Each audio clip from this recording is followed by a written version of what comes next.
Hello, everybody. Happy Tuesday. Welcome to another week of 2025.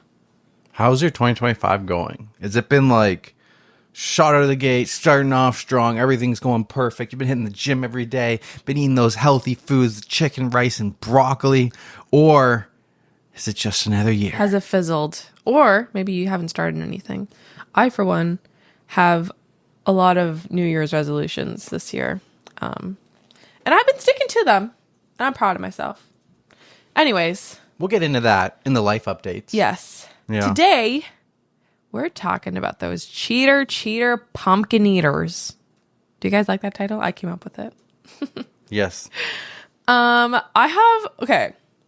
feel like when I thought of this category, I was like, oh, I might get repetitive. Like with like the same stories. Mm-hmm. But I have a lot of like a good variety of different cheating stories. That's like good. They're not all the same. Like, oh, my fiance cheated on me. What do I do? Like I got different types of stories. Same. To keep you guys hooked. Hopefully it is a well-balanced episode. I think it will be.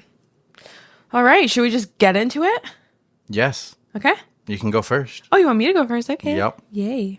All right. This one is titled, Am I the asshole for telling my ex-wife she cannot forbid me from walking her daughter down the aisle just because I cheated on her?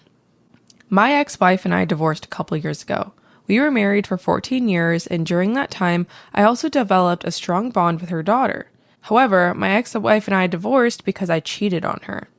I take full responsibility for it and don't really have any excuses for it. I still regret it to this day, and I know it really hurt my ex-wife a lot. I really thought this would affect my bond with my stepdaughter, and I was even prepared for her to go no contact with me. However, it didn't affect my bond with her at all, and my stepdaughter said it's adult business, and it doesn't change that I've been a father figure for her for more than a decade. Last month, my stepdaughter told me she was getting married next year and asked me to walk her down the aisle. I was really honored with this privilege, but I asked her if her mom would be okay with it. She said her mom wasn't okay with it at all, and did not even want me at the wedding.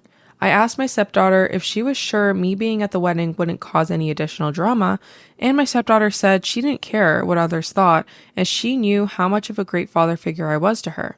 I was really happy, but also emotional, and I said sure. However, a couple days later, my ex-wife called me and told me I shouldn't attend the wedding, and that no one wanted me at the wedding. I told my ex-wife to not make her daughter's wedding about her, and it didn't matter what others thought as long as the bride wanted me at the wedding. I told my ex-wife she could not forbid me from attending her daughter's wedding just because I cheated on her. Am I the asshole? Like, this one's tough. Yeah. Kind of tough. Okay, so if we go by Teresa's philosophy, it's her wedding, it's her choice. So then, therefore, if she asked him to be there, she asked him to be there. Yes. But he kind of has been an asshole for a long time, did the asshole thing. So it would make sense if you, like, didn't go, but it does make sense if you do go. I'm going to take a waffle on this one. I'm going to eat a chocolate chip waffle, thank you. What is that? Waffle. What is that? I don't have a solid answer for you. Okay. That's not what they're paying us to say. Well, when I don't know, if I don't have a yes or no, I'm going to take the waffle. Okay. Well, okay. Let's talk it through. If I don't like where she said that's adult business. I don't like that. Don't love that. The mom said that, right? No, the kid said that, like, that him cheating on her mom didn't affect her, and that's adult business. And you've still been a good father figure to me. I don't like that because cheating is not a good parental showing. I don't know what to say. I feel like if you choose to open up your life to your kids after with someone else who is not their biological parent, I think you have to understand that they're like anything can happen with them. Well, anything can happen, like cheating. They are creating their own relationship exactly with said person. Exactly. Yeah. the daughter, like, she's an adult. She has full reign over what relationship she wants to keep in her life. That's true. And if it was like actual biological dad, I don't think the mom would be like so huffing and puffing about not being at the wedding. Yes. It would more be like, yeah, they want to avoid each other at the wedding, but it wouldn't be you have no rights to be here. Yeah. And I guess the right for him to be there stands on her decision to invite him. And if she decides to invite him, then she decided to invite him. So how long was he stepdad for?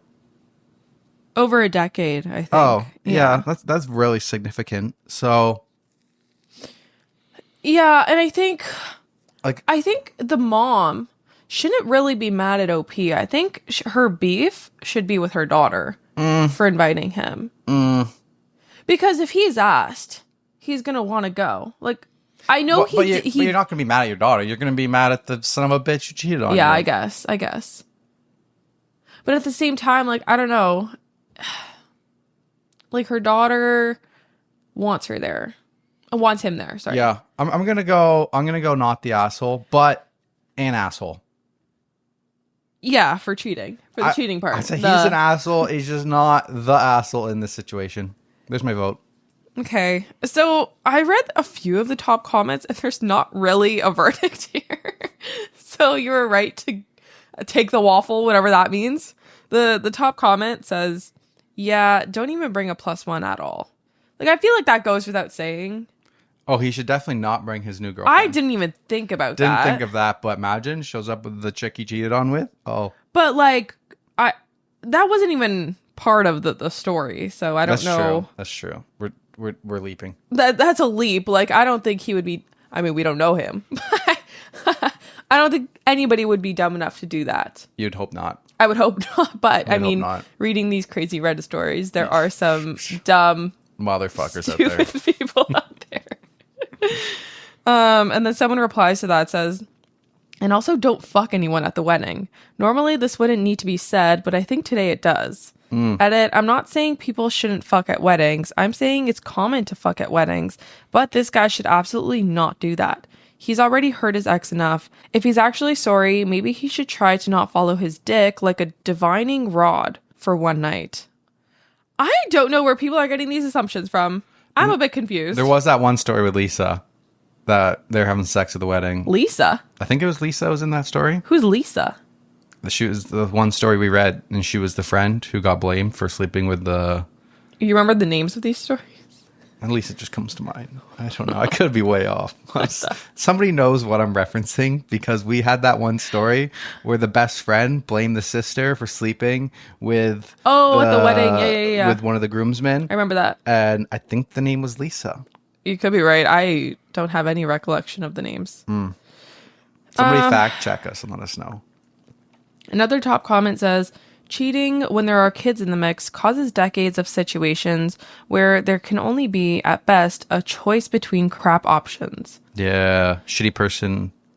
So yeah. I'm not seeing a verdict here. I'm gonna go. Verdict is not the asshole if he was invited and he didn't try to weasel his way in there. If he did try to weasel his way in there, asshole. But I don't think you can weasel your way into getting asked to walk down the aisle. Okay, sorry. But why wouldn't she just have her mom walk her down the aisle? She wants her dad. I guess. Sorry, there is I guess the top comment with 9.1 thousand upvotes, but it's like 5 comments below. It says, no assholes here. I get why X is pissed, but being a bad partner doesn't mean you are a bad parent. That her daughter is so willing to ignore everything speaks both to your parenting and your ex's parenting. Fair warning, if you're still with the affair partner, don't bring them as your +1 if you get one. Yeah.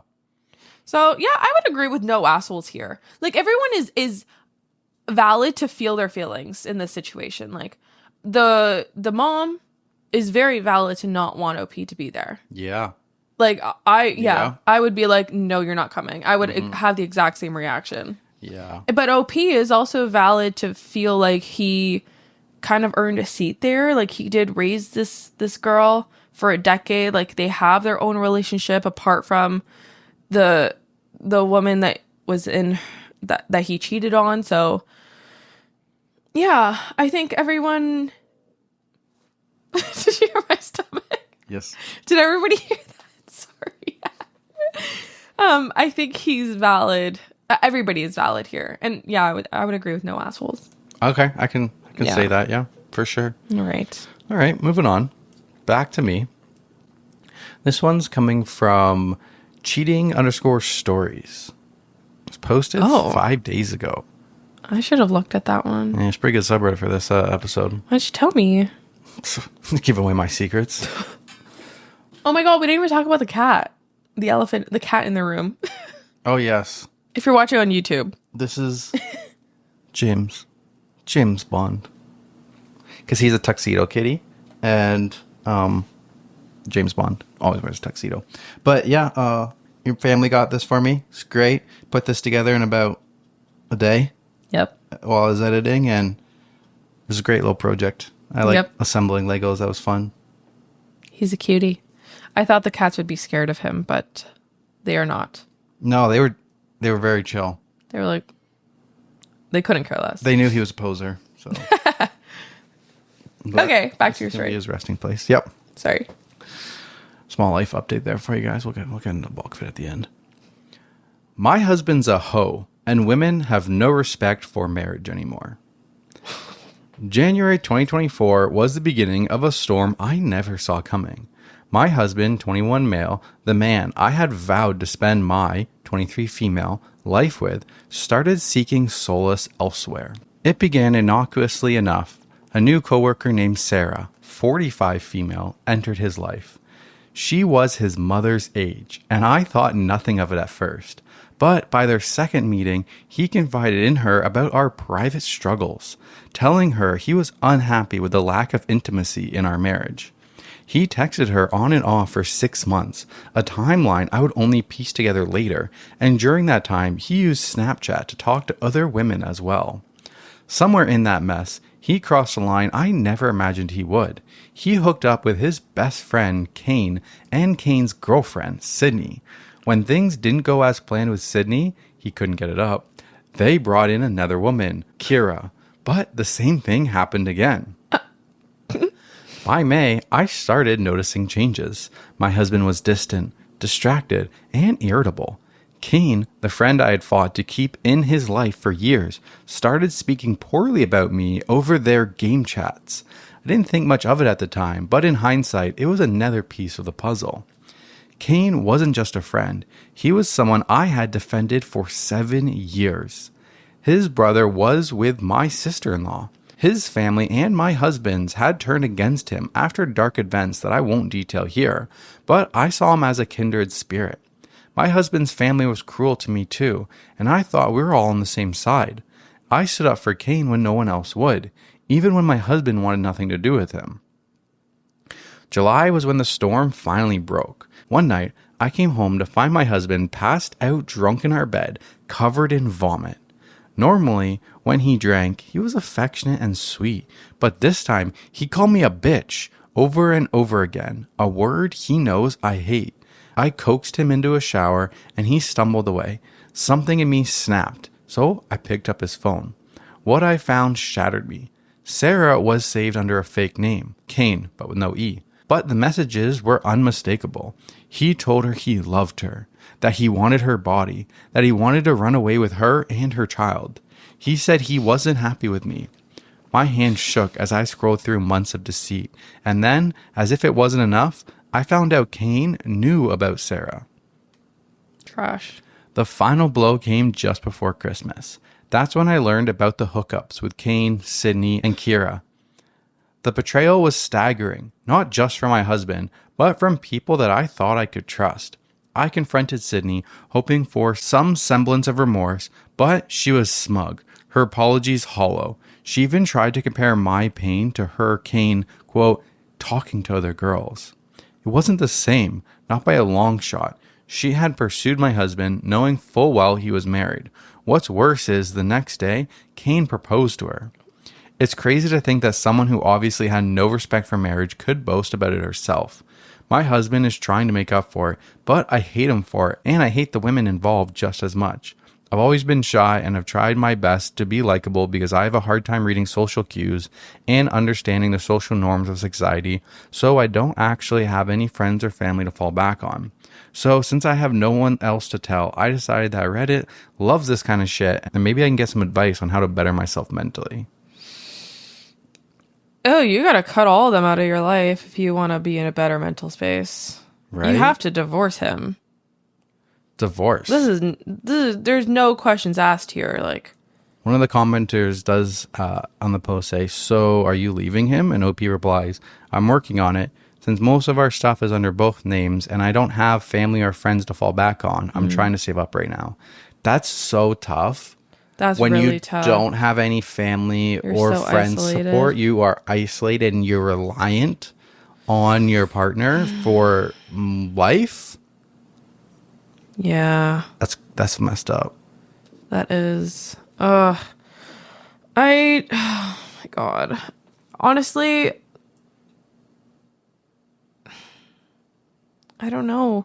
Like, I'm trying to put myself in this poor woman's shoes, and like, I guess I would just try my best to find people like in similar situations as me. Like, I'm sure there's like Facebook groups or something like for these specific situations, like people who are alone and who have been dependent on their husband and their side of the family and friends. Yeah. Do you know what I mean? Yeah.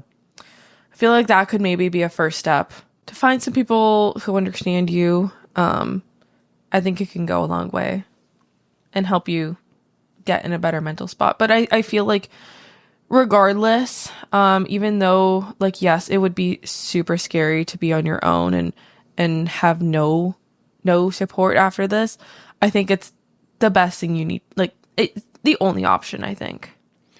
I don't think you can stay in this relationship when he clearly doesn't care about you. Yeah, I would just say try to get out as fast as you can, even if it's scary. But also try to find people who are in similar situations as you. And honestly, Reddit could be a good place for that. Yeah, I agree. Yeah. You find a whole different network of people, the friends and anything. Yeah. All right. Back to you.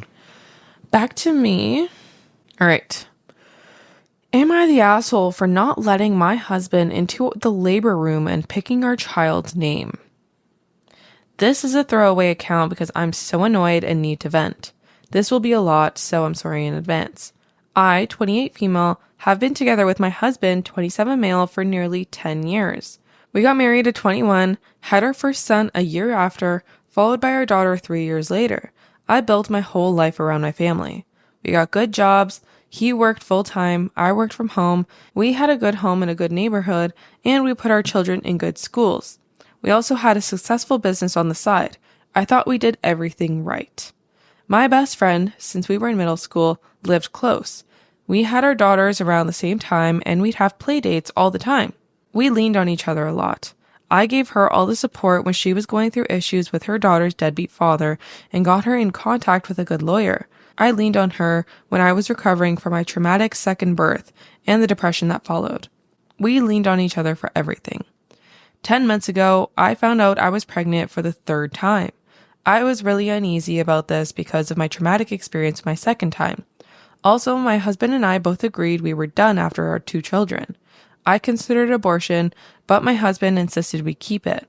I was still uneasy about the pregnancy and borderline miserable for the next 6 months. I was diagnosed with hyperemesis gravidarum and was throwing up 20 times a day for 6 months straight. I lost a ton of weight, had to stop working, and was sent to the hospital frequently due to severe dehydration. My husband stood by me and showered me with attention, for which I was so grateful. He cut down his hours at work to look after me, the house, and the kids. My best friend would come to our home frequently to check on me and also help with the house. When I hit 6 months, the hyperemesis gravidarum decreased a lot, and I was almost back to myself. One night, after having a movie night with my family, my husband and I were getting ready to sleep. He fell asleep right away while I quickly checked on the kids before getting into bed. His phone was vibrating like crazy, so out of genuine curiosity, I unlocked his phone. We used to do this a lot when we were younger, so I didn't think too much of it. I was already sitting in bed. I saw messages from my friend. They were frantic spam messages. One of them said, "Please come over, I need you." Another said, "I know I shouldn't be messaging here, but I miss you." And "Come over when she's asleep." I think I was there in a daze for nearly 5 minutes. I cried a lot quietly and the fatigue kind of left me. I scoured his phone looking for more. I saw emails and DMs from them both, even using apps like Kik to message and send pictures. But the worst part was finding out my husband left me one time in the hospital with my mother while he went back home where my kids were being babysat by my friend and got intimate in our bedroom with our kids in the house. I kicked him out the following morning after confronting him and filed for separation sometime after. For the next 2 months, he had been begging for forgiveness, then complaining and insulting me that I'm not letting him see his kids or that I'm stopping him from going with me to the doctor's appointments, which I had been. We had planned months earlier about who was going to be in the labor room. It was going to be my mother and my husband. He called when I was 35 weeks, questioning the labor situation. At this point, he had moved into my ex-friend's house shortly before this call. I said no, and he got very angry. Lots of my in-laws and family members told me to put our differences aside for our baby. I still said no. I gave birth to my son with my mother and sister present and didn't feel any regret about my choice. After my second birth, I just wanted to make sure this one was as stable as possible, which it was. We were going to name our child after his father who passed away. I went along with it to make him happy, but changed my mind and picked a name I had always loved since childhood. This aggravated him even more.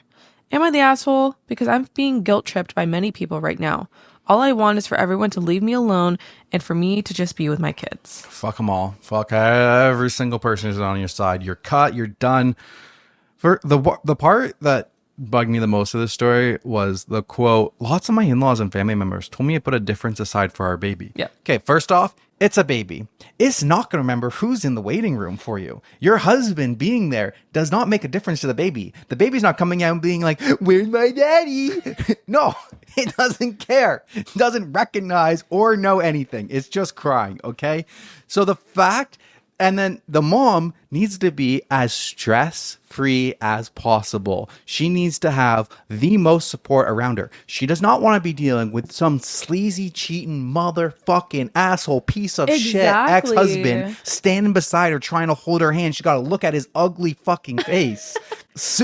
He may have been attracted when they're married, but now he's the ugliest dude on the planet. Yeah. She doesn't need to be staring at his ugly mug while she's trying to give birth to his freaking child after she cheated on her. So no, bro, I wouldn't even want you in the hospital. Yeah. No, it's so true. I didn't even think of that. Like the stress of like going through labor and then having someone that you viscerally hate with a passion in the labor room with you. Like, that wouldn't be good for the baby. No. That would honestly put more stress on you. Exactly. And it could lead to more complications. Like, you being in the room does absolutely zero for the baby, dude. Yes. You do nothing.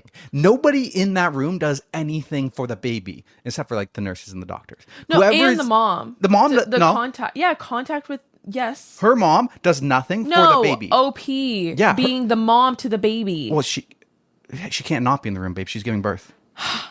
Yes, I know that. But you're saying it doesn't matter that all these people are... Okay, yes. I'm just saying, like, having contact as the mother with the baby does make a difference. Okay, but the mom is an automatic in because she's giving birth. Like, yes, so, okay, I know that. But... I'm saying for the people that are in the labor, in the room, right? You have mom has to be there because she's giving birth to the baby. You have the doctors who are making the birth successful. But then you have friends and family. So her mom does something for her. Husband does nothing for the even like does nothing for the baby, and does negative for her. What? So I'm rattled up now. I need to bring her back down. We need to calm her down. But to like cheat on your wife and then expect to still be in the delivery room, like call her up and be like, "I moved in with your best friend I cheated on you with. The plans are still the same, right? Right. I'm still gonna be in the labor room. Like, we're still naming him Jacob, right? How dense? Yeah, you're still gonna name him after my dad, right? Yeah. How dense do you have to be? But I would have picked, like, if we were going through like a names list any name that he had ever said, no, I Hate? don't like that name. I hate Yeah, that name. yeah. That was the name of like the guy that my high Bullied school, me? the guy, my high school bully or something like that. I'm choosing that name. Yeah. Even this is the ugliest name ever. Wilfred. I'm sorry to any Wilfred.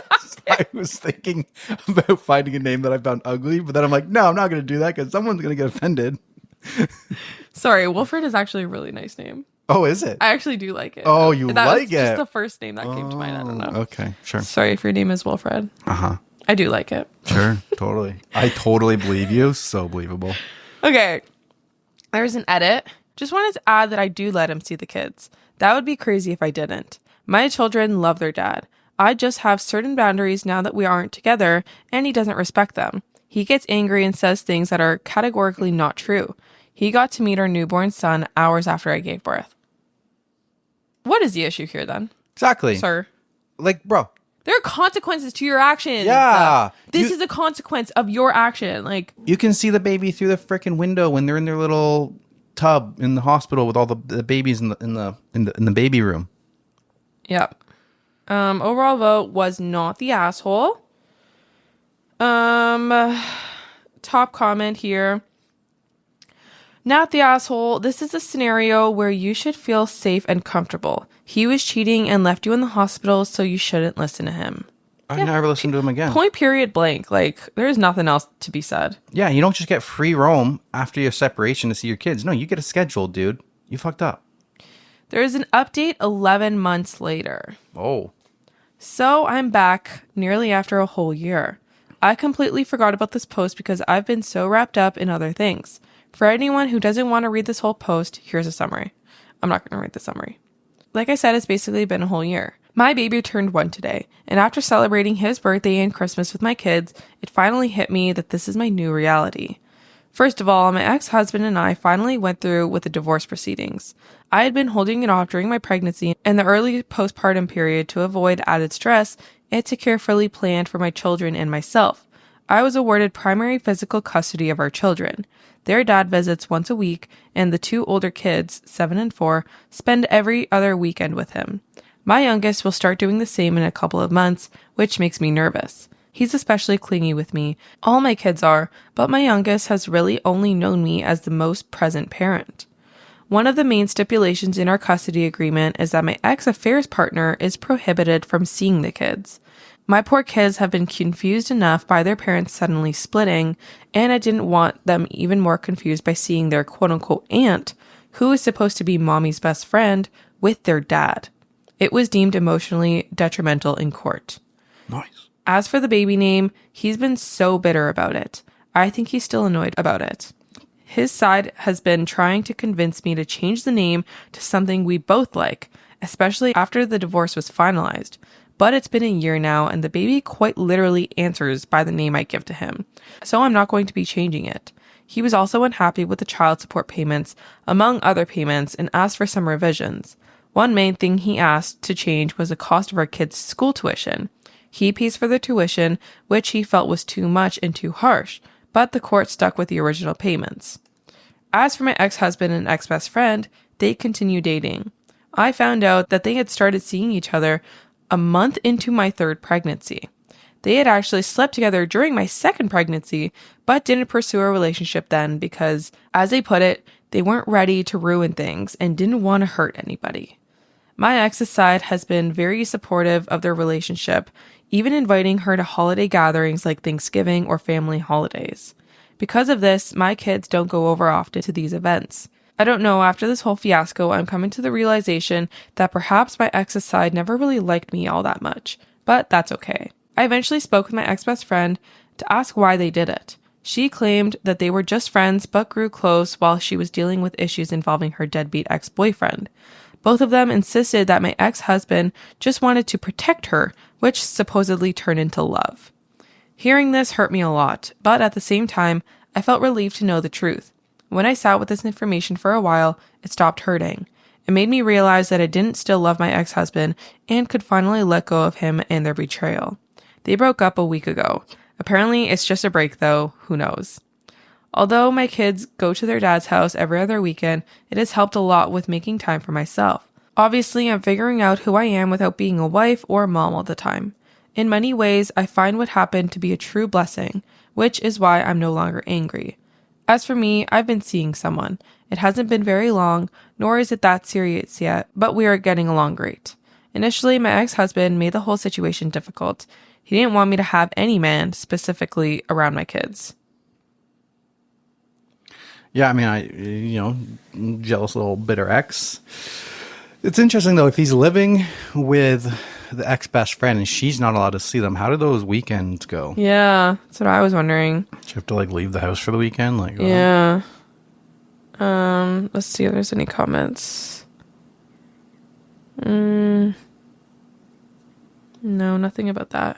Yeah, dude got fucked. No doubt he didn't like the child support payments and the tuition payments and stuff like that. What did you think was going to happen? Oh my god! Literally, what did you think was going to happen? Oh my god! Yep. Did you think you were going to get off scot-free? They always do. They always do. They always think they're the center of the universe, and they will never get caught. And also, so predictable that they broke up. Oh yeah. Oh, we could have seen that. I could have bet my entire savings on that. I mean, I wouldn't because that's gambling, but. Okay. Anyways, I feel like OP is in a great place, and I'm so happy for her. It's so rich of him to be like, I don't want you seeing anybody after they're divorced, when he was quite literally seeing someone during their marriage. Well, it's the jealous ex syndrome. So insane. So insane. It always happens. No matter who it is, what side, the other person that cheated on the partner doesn't want them to find another partner either, and doesn't want them to be around their kids. Oh my. Yeah. I feel like that's common. That's crazy. Typical. Yeah, there's nothing else to be said about this. Fuck around, found out. He found out. He found out, thankfully. Good thing for checking the phones. Mm-hmm. Good thing for technology. Yep. All right. I know I shouldn't be messaging here, but I just miss you. She blew the whole thing up. Yeah. It's all her fault. Maybe she didn't intentionally. Maybe she did. Honestly, maybe she did. Maybe she wanted them to get divorced. Probably they get tired of being the side piece enough. That's so true. She probably did. But not only are you dumb AF for cheating, you are so dumb you don't even know how to put the contact on silence. Exactly. And no, she definitely did it on purpose because she it was late at night. They're sleeping together. The phone is beside the bed. I don't know. Didn't send a hey you up text or something like that. Didn't send a feeler out text to get a reply. Yeah, exactly. Just went right into blasting. No, on your she dick. did it on purpose. Oh yeah. Both of them suck so bad. Crazy. And to think that they were both helping her because of her deadbeat ex, and she full on took advantage of that. Mm-hmm. Crazy. All right. Anyways, let's just move on. Moving on. All right. This one's coming from True Off My Chest. Content warning for violence/death. Title: My negligence cost my partner her life, and I'm about to lose everything.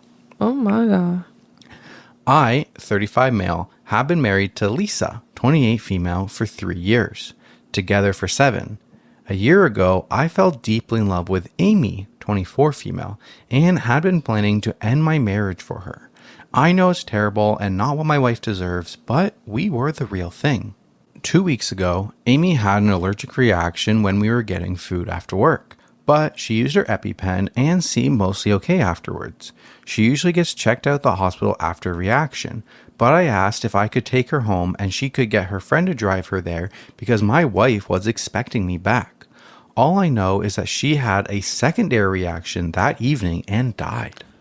Jesus. I didn't even find out about it until the following Monday through a work email. Oh my god. It has been eating me up ever since, and I will never forgive myself for not sacrificing an hour of my time to possibly save her. I sent some childish messages to Amy when I didn't hear from her over the weekend because I thought she was angry I didn't take her to the hospital. I'm thankful she never saw them and ashamed that I assumed the worst. Our relationship was great and the highs far outweigh the lows, but I've always hated being ignored and lose my cool when it happens. It is not a regular occurrence, and I would have more than made it up to her. Yesterday at work, HR and legal were in the CEO's office all day, and my manager ended up canceling our project meeting because he was in with them all afternoon. I was on the edge, but an affair isn't exactly a corporate crisis, and I thought something would have happened if anyone knew. I am now 99% certain it was about me. A few hours ago, I received a message from Amy's phone which said, "This is Amy's brother, Tom. I want you to know it was me." I tried to call, but it went straight to voicemail, and none of the messages have been delivered. I tried to call my manager more times than I should have, and he sent me a message saying, "Please don't contact me until Monday morning. I can't discuss anything with you right now." So it looks like my universe is going to collapse. I'm going to be fired, and my wife will definitely find out why. All I can do is hope that Amy's brother only showed them the messages from that weekend, and they were bad enough. I have no family except my wife and daughter and nowhere to go. All my friends are either people I've met through my wife or my colleagues. On Monday, everything I've spent over a decade working towards will disappear, and I can't stop it. I can't talk to anyone about it, so here I am. I know cheaters are the devil, so I'm not expecting sympathy, but this is making my chest hurt, and I need to get it out there. This one is making me feel weird. Like, am I supposed to have sympathy for him or like hate because he's still actively like not telling his wife, like he's still lying. He's still a cheating piece of shit. Yeah. But yeah, his world is crumbling, and I honestly want to say like, I don't know. That's like the karmic universe for you. Like it's sad that she died. Like yes. On like a human level, obviously, this is like really sad. Very sad. To be like, he could have saved her. Like he will have to live with that for the rest of his life, and that is sad. But on like, it's tough because like, I don't know how to feel right now. Actually, It's a complicated one. Yeah. Like I do have a bit remorse, but like at the same time, I don't. I'm like, you're gross. Yeah. You're scum of the earth. Like, yes, you are the devil. Like, Yeah. like, sorry, not sorry. I don't know. I don't feel bad for you. Yeah. Top comment. Tom has real Olenna Tyrell energy. True king shit. That's the old lady from Game of Thrones. Oh. As she was dying, she told Jaime that she was the one who killed his son. I don't remember that. Whatever. Wait, who's Tom? Tom is the brother that he texted her from her phone saying, "This is Amy's brother, Tom. I want you to know it was me." Honestly, that is king energy right there. So he told his work, or his sister's work, about what he found on her phone, I guess. Good. And then the reply to that comment, realistically, I can't blame him. His sister is dead because Cheater McCheaterface over here had other things to do. He can't have him arrested, but he can otherwise ruin his life. Yeah. When life gives you lemons, you do whatever the heck you can to make lemonade. Yeah. Like, if this is a gift sitting in your lap, the best form of revenge is to ruin his life. Yeah. Honestly, the absolute worst thing here isn't losing your wife, family, job, or your support system. It's living with your guilt. Yes. Exactly. Yeah. Damn. So there's an update. I've been consistently harassed for an update since posting, so please take it. Gloat because you're such wonderful people in comparison. Then stop following me around Reddit.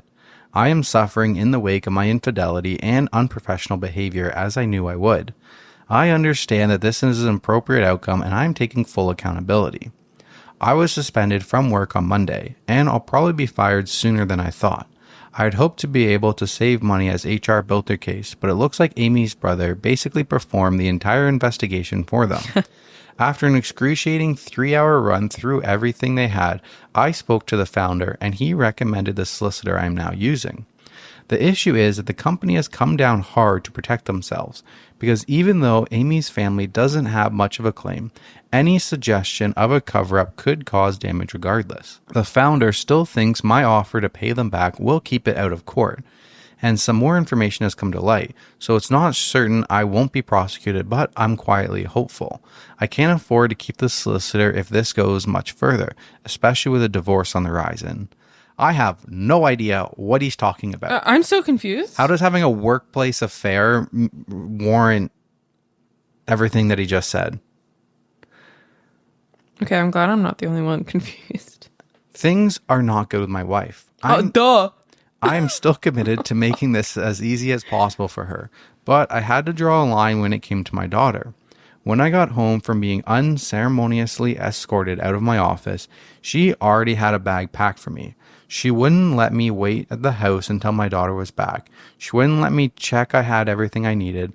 She wouldn't let me take the car. She didn't care that I had nowhere to go. Boo-hoo! I spent 2 nights in a hotel. Then, when I got back, she refused to let me see my little girl. She tried to stop me, but we own the house jointly, and it was my only option. My wife has family she could stay with, but she won't leave our daughter here, and she's absolutely not taking her, so we're at a stalemate right now. I'm keeping out of her way the best I can, which I appreciate is the least that I can do. Wait, he's staying in the house? I mean, if you have nowhere to go, it's half your house. Where else are you going to go? Like, yeah, you sleep on the couch, but like it's still a hotel. Half your house. A hotel. You can't afford that. A motel. You've already destroyed your life. Now you're just sleeping on the couch. Oh my God. The Amy situation is quite difficult to talk about, and a lot hasn't sunk in yet. It turns out that she didn't love me as much as I loved her, if at all. I'm dead. Her brother sent me images of her talking to her friends about me, and it's hard to believe they came from the person I loved. But they are real. Sorry to those who were heavily invested in me being a predatory abuser. But she and her friends had a good laugh about her manipulating me for money and a promotion. The role came with a big pay raise, and it looks like her plan was to treat it as free cash, then go work with one of her friends when it fell through. She knew I'd come under scrutiny whenever she messed up and assumed I'd keep stepping in to save her. Oh my God. She was right. Oh my God. Obviously, I am completely humiliated. I was planning to give up everything to build a life with her, and she was treating me like a joke the whole time. My feelings are complicated, so please don't feel entitled to any expansion on this. But I no longer feel guilt over her death.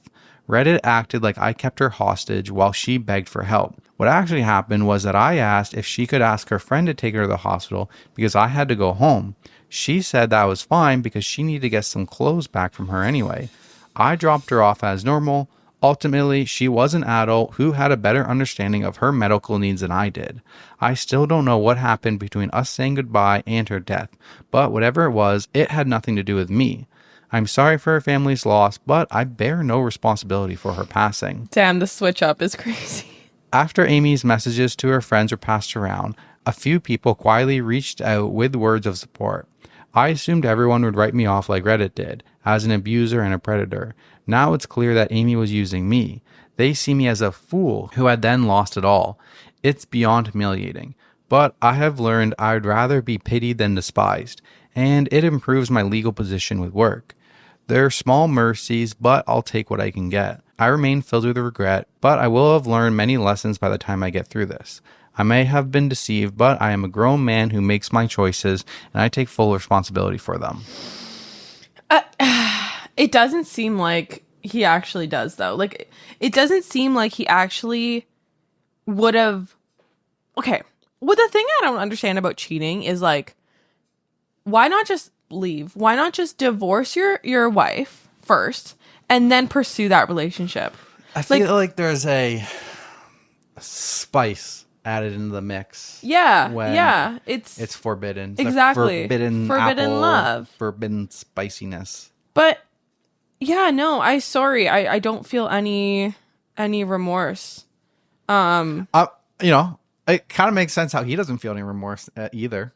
Yeah. At first, So it seems like he gave her a promotion that she didn't deserve, that Yeah. she didn't do the work for. Yeah. So she got a pay bump, and then he kept having to fix all of her fuck ups in the Yeah. job role. And he was doing that because she was manipulating Yeah. him into doing it. So he's a sucker. Yeah. And he felt guilty that, oh, I should have, even though in the beginning it still had nothing to do with him. Like he wasn't at fault. He didn't, he didn't hit her with her car, then leave her bleeding out on the side of the road. Okay.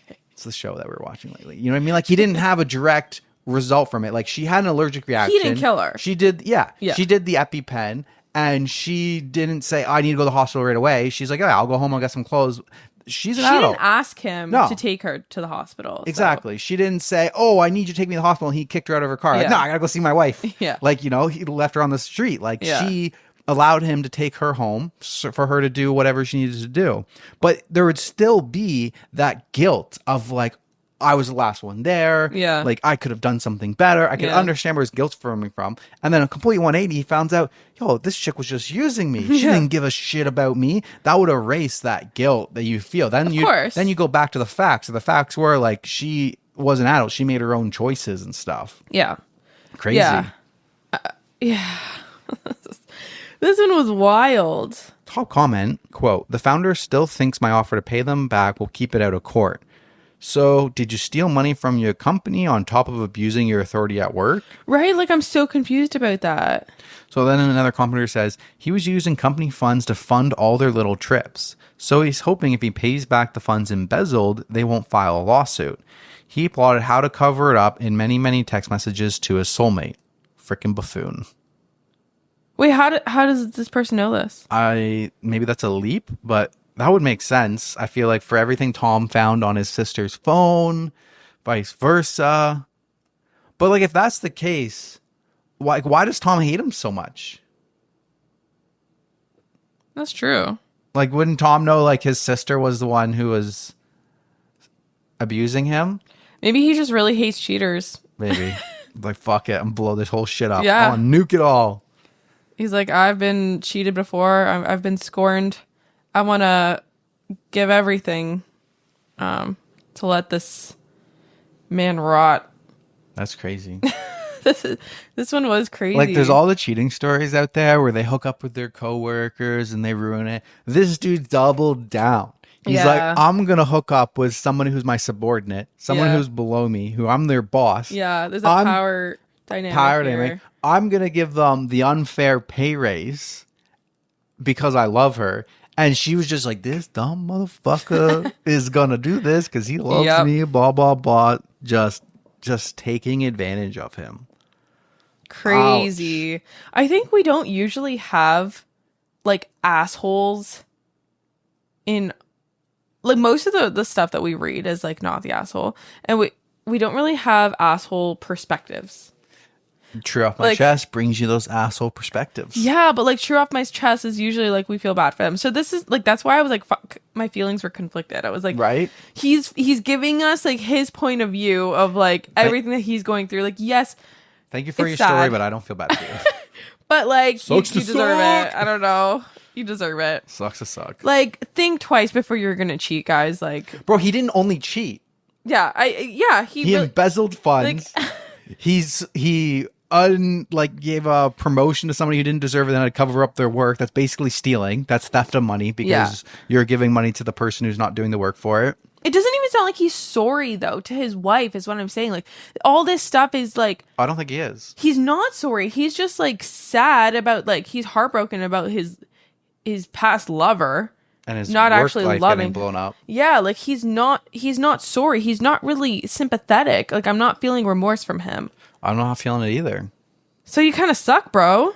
Sucks to suck, dude. Karma. It is karma.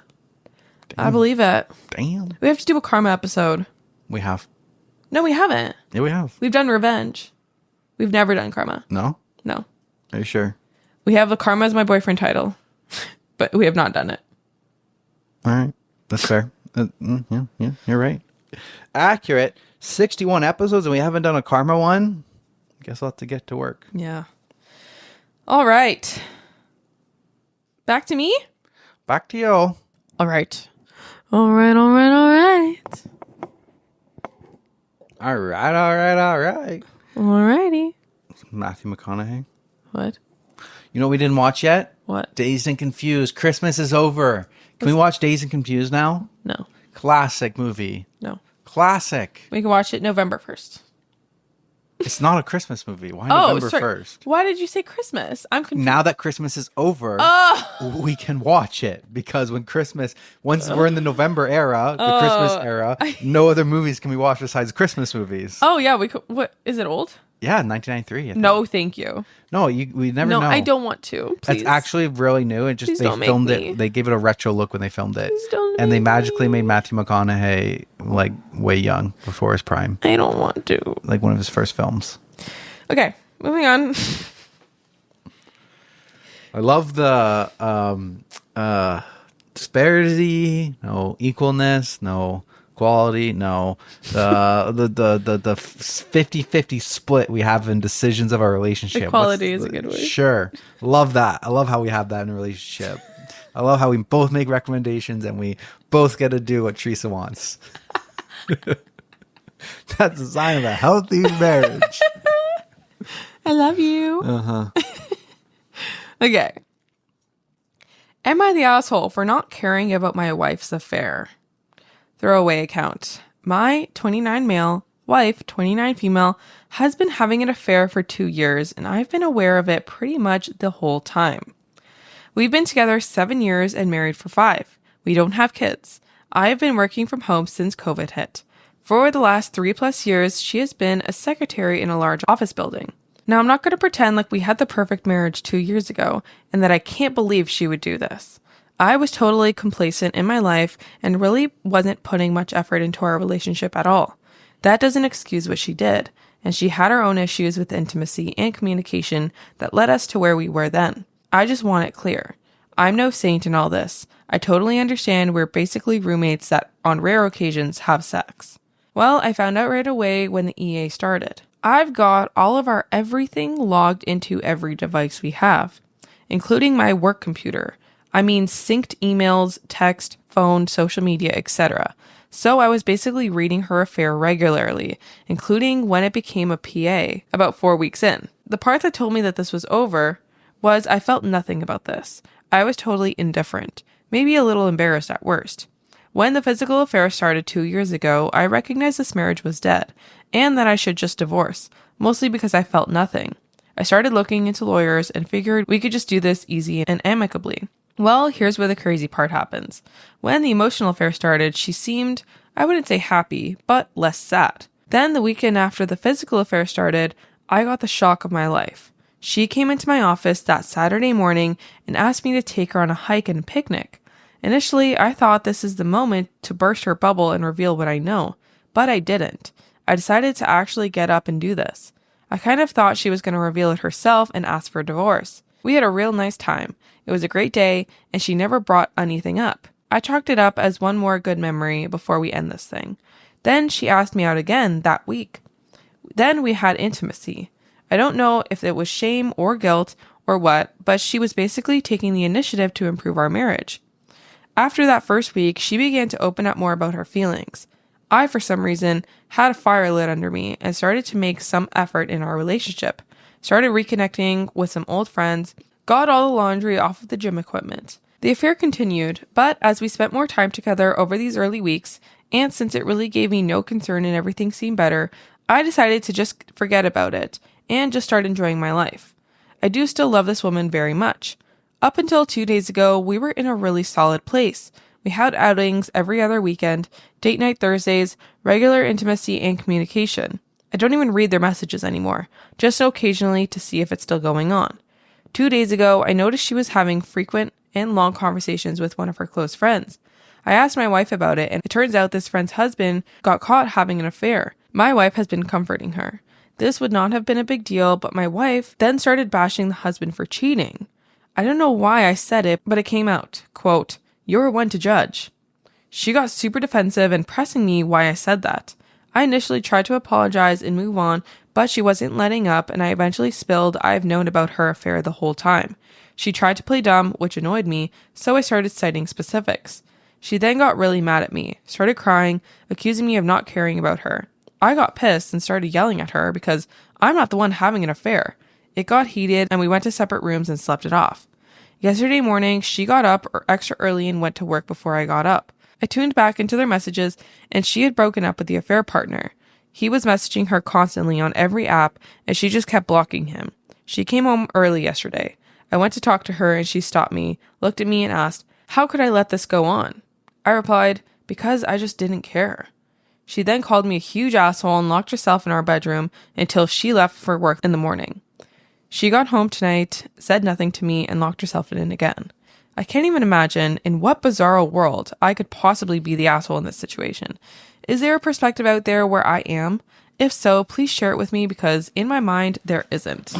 Yeah. No, there is a perspective where he is the asshole. Her perspective. Yes. The one who's cheating's perspective. The only one in the world. The only one in the world. But that's the only one that really is you're concerned about. So you got to flip this around and you got to try and see it from where she's coming from.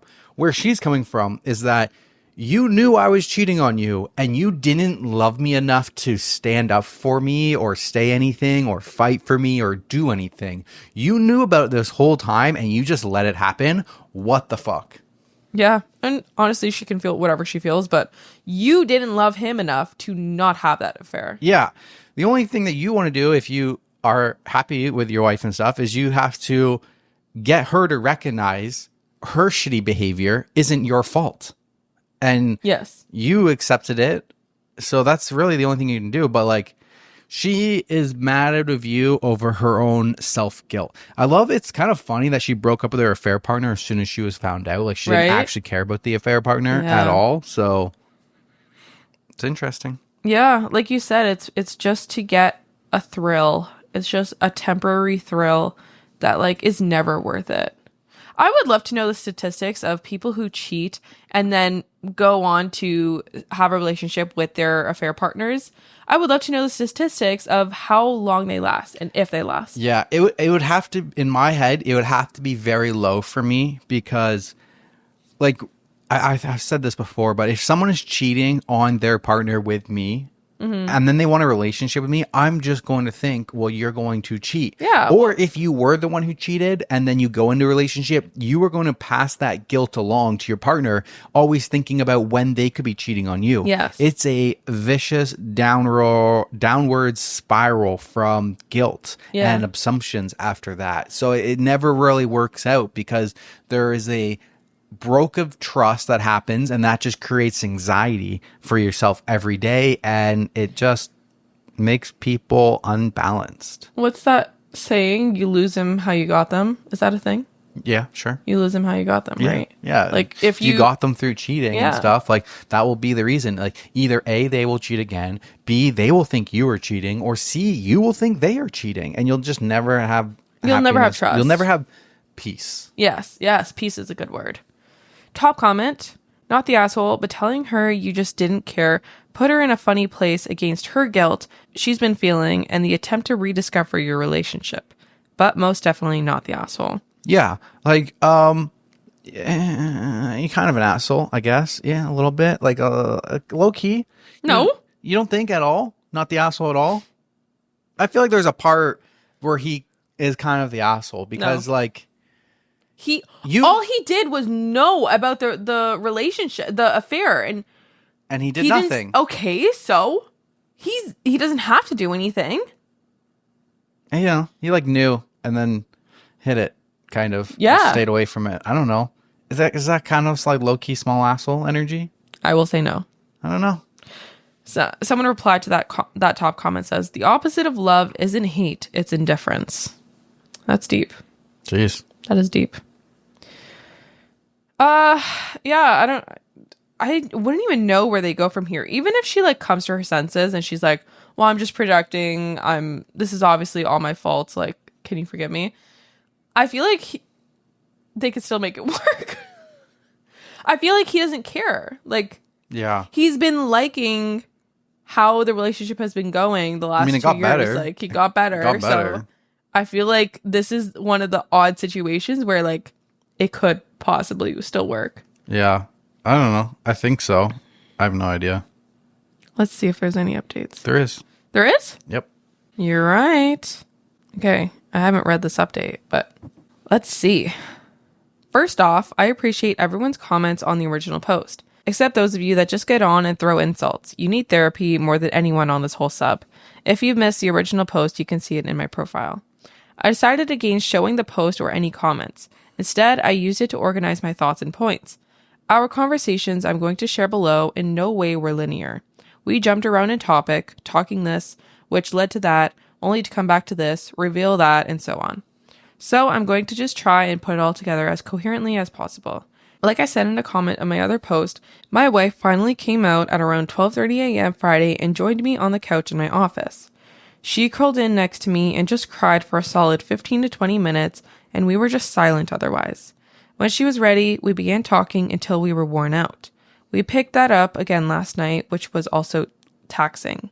We finally finished up, for now, this morning.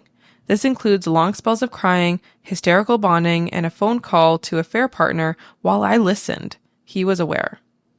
The start of the affair was pretty cliche. Flirty, small talk, make her feel good, escalates, becomes messaging and sharing personal details, and eventually to kissing. Probably don't need to explain the rest of the escalation from there. We talked a lot about what got her to that point. She remembers it seemed like nothing she did could get my attention. I agreed with this completely. I also stated, though, that I don't remember too many attempts. She acknowledged that she wasn't very forthcoming in those days, always hinting at what she wanted and not just outright saying it. There wasn't any one moment, she said, that, quote, broke the camel's back, just a collection of times. When a fair partner came into the picture, the validation was intoxicating, especially in contrast to years of neglect. However, she said she felt a ton of guilt and shame. She was in the same spot I was when it started, assuming we would just divorce, as we were largely just roommates at that point. The hike and picnic were supposed to be the last bit of assurance that our marriage was over. She did not expect me to agree to go or for it to be such a pleasant time. From that point, we started reconnecting and she made the decision to make the effort as long as I kept making the effort. She opened up more and I was responding. That got us to where we've been the last 2 years. As to why she didn't end it with a fair partner once I was, quote, back, she admitted she was just being selfish, kept telling herself she would, but didn't actually want to. I was planning dates, listening, and back to initiating intimacy often. He doted on her and validating her. She got the best of everything. Eventually, she just convinced herself what I didn't know didn't hurt me. This makes her feel stupid now, knowing I knew the whole time. We talked about my surveillance, and she said she is having trouble getting over this and feels betrayed. I didn't give her any excuses.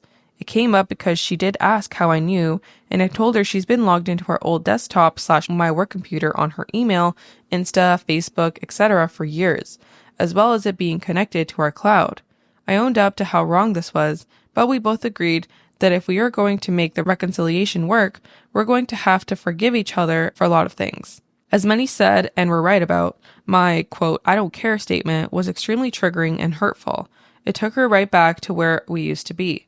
I took advice and organized my thoughts and told her that it wasn't that I didn't care.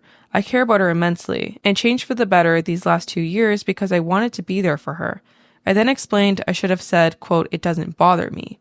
She's still trying to wrap her head around this. I'm trying to explain how I just basically don't feel jealousy or insecurity, which is hard to put into words. It also causes a mix of emotions on her end. I told her that having her be happy again made everything worth it for me. Also, the affair got me off my ass for the first time in years, so in a way I've kind of told myself it was a blessing these past years.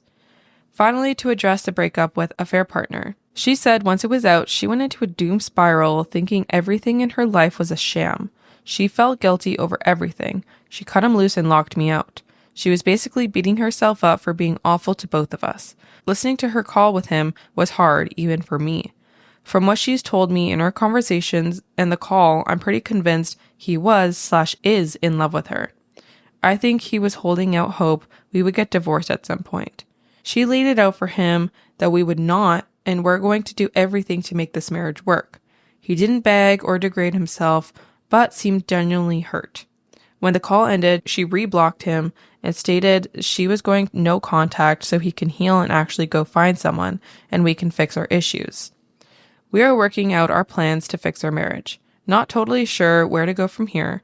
She wants individual counseling for herself, so we will make that happen. After she has done that for a while, we will probably start marriage counseling. We are also going to symbolically fresh start, and I'm getting a new work computer. From there, it's being open and honest with each other every day and making sure we are being present in our lives. I love this woman very much, and I want to make this work. Now to address some of the other questions. Sorry for all the poly E&M people. We did not discuss this. She never called herself anything other than a cheater or unfaithful. I don't know the emotional bandwidth to bring this up right now, so if this is ever discussed, it'll be down the road. I've never been tested for autism or depression or anything really. I've always been stoic and was raised that men don't show emotion, only when appropriate. I seriously doubt I have any underlying undiagnosed mental health issues. I've never been much of a feelings person, but I'm good in a social sense and understand societal norms. Some people just don't feel as deeply as everyone seems to. Don't know if this is the update everyone wanted, but it's where we are at today. Might be somewhere totally different tomorrow. Right now, all I can do is take it one day at a time. Yeah, that's good. Yeah, good for them. Yeah, I honestly thought they could work it through. Yeah, sounds like they're going to. Yeah, it seemed like they were, especially like, like their marriage got better when she was cheating. Yeah, like maybe they can just, I don't know, have an open relationship maybe. Like he seems to be okay with it. Yeah, who knows? Maybe. Top comment of this says, LOL, the audacity for her to feel betrayed while she was being dicked down by some other guy. Yes, there's still... No, I mean, it's still valid for her to... It is. Especially when he says he didn't care. He didn't care. Like, that's upsetting. Yeah. So, yeah. There's a bit of audacity, but there's also, I think, validness to being like, I've been having an affair and you don't give a fuck about me. Yeah. And you've been spying on me this entire time. Yeah. All right, let's move on. All right, back to me. This one's coming from Petty Revenge. I let him cheat so I can watch him fail. Okay. This was years ago, but it still brings a smile to my face at times. Back in school, a handful of students, including myself, missed a major test due to extracurriculars. The teacher already arranged for us to take the test in the back of the room during regular class session. There was a guy, let's call him Eric, who was a typical F-boy who behaved like he was all that and a bag of chips. Rude, obnoxious, and didn't once talk to me until that hour in the testing room. Back in school, I was mostly quiet. If RBF was a thing back then, I would have been the poster child for that. I was known to be a bit nerdy, so I wasn't surprised when he sat right next to me, chatting it up. He went on to tell me how I looked like I could be a Victoria's Secret model, and I was one of the prettiest girls in school, and blah, blah, blah. He then asked if he could copy my answers. I smiled and said, sure, give me a few minutes and I'll show you my answer sheet. He grinned and twirled around in his seat, fidgeting with his pencil, making absolutely no effort in taking the test. I looked up and whispered, done, hurry up and copy. With no hesitation, he hurriedly copies my work. I told him to walk away first so it wouldn't be suspicious.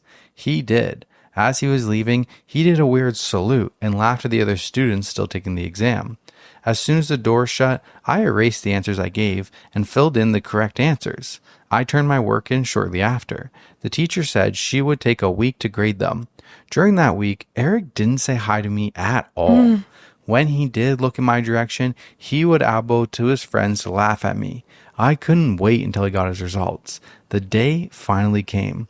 The teacher handed us back our graded tests, and the way he stood up and shockingly shouted, an F, and ran over to see me with an A+ grade was chef's kiss. He definitely stopped laughing at me after that. Oh, I love it. I love it. This is a different cheating story, though. Cheater, cheater, pumpkin eater. This is cheating on a test. Yeah. Not a partner. But still valid. I feel like our whole episode can't be only people cheating on their partners. All of your stories can't be people cheating on their partners, right? Mine are. You don't have any that aren't partner cheating? No. Those are just the obvious ones. You're supposed to get some other life cheating. Why do I need to when you did that? Plus, like I said at the beginning of the episode, mine are all different. Like, mine have not had the same vibe. Okay, sure. Top comment on this one. Former teacher here. I had given my class a multiple choice test, and the class whiz kid and the class doo-doo both had the top scores, and had missed all the same handful of questions, and had made the same incorrect choices on those, and they happened to sit next to each other. I celebrated the shit out of both of them, praised their efforts, etc. Everybody knew what was happening. That's hilarious. I don't get it. Am I slow? The whiz kid and the dumbass sat together. Yeah. And they both had the exact same grade. And Yes, okay, yeah. She obviously knew that he cheated off Yeah. him. Instead of calling him out, she just hyped both of them up to the class, being like, the two kids sitting beside each other, everybody knows the one's the dumbass and one's the smart kid. They're like, they both got an A+. Good job on the dumbass. He like got the same marks as the smartest kid. Like, good job. And everybody's like, yo, he cheated. That motherfucker cheated. Yeah. Okay. I get it. Yep. That's funny. Okay. Back to you. Back to me. Okay. This one comes from relationship advice. My 29 male girlfriend, 28 female, wants a one-time free pass in case the opportunity arises. Any female perspective to help me understand. We've known each other for 15 years and have been dating since 5 years. So I know her quite well. I know she isn't into one-night stands and she has never had any. Besides our relationship, she's been in another long-term relationship and had one more sexual partner. We're monogamous. Never had any trust issues, and an open relationship has never been a topic. Now, she was doing a 3-week surf camp holiday, came back and wants to do an even longer 3-month-long travel trip / surf camp. We're moving to a new flat, which we've already signed the lease in 1.5 months, and she wants to go travel in 3 months.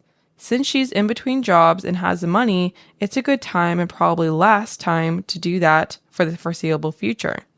I'm fine with her going, but she says since she's always putting herself behind, which she does, she wants for once to have total freedom and being able to make her own decisions, which includes 100% freedom, which also means having the option to get a free pass with somebody else if the opportunity presents itself.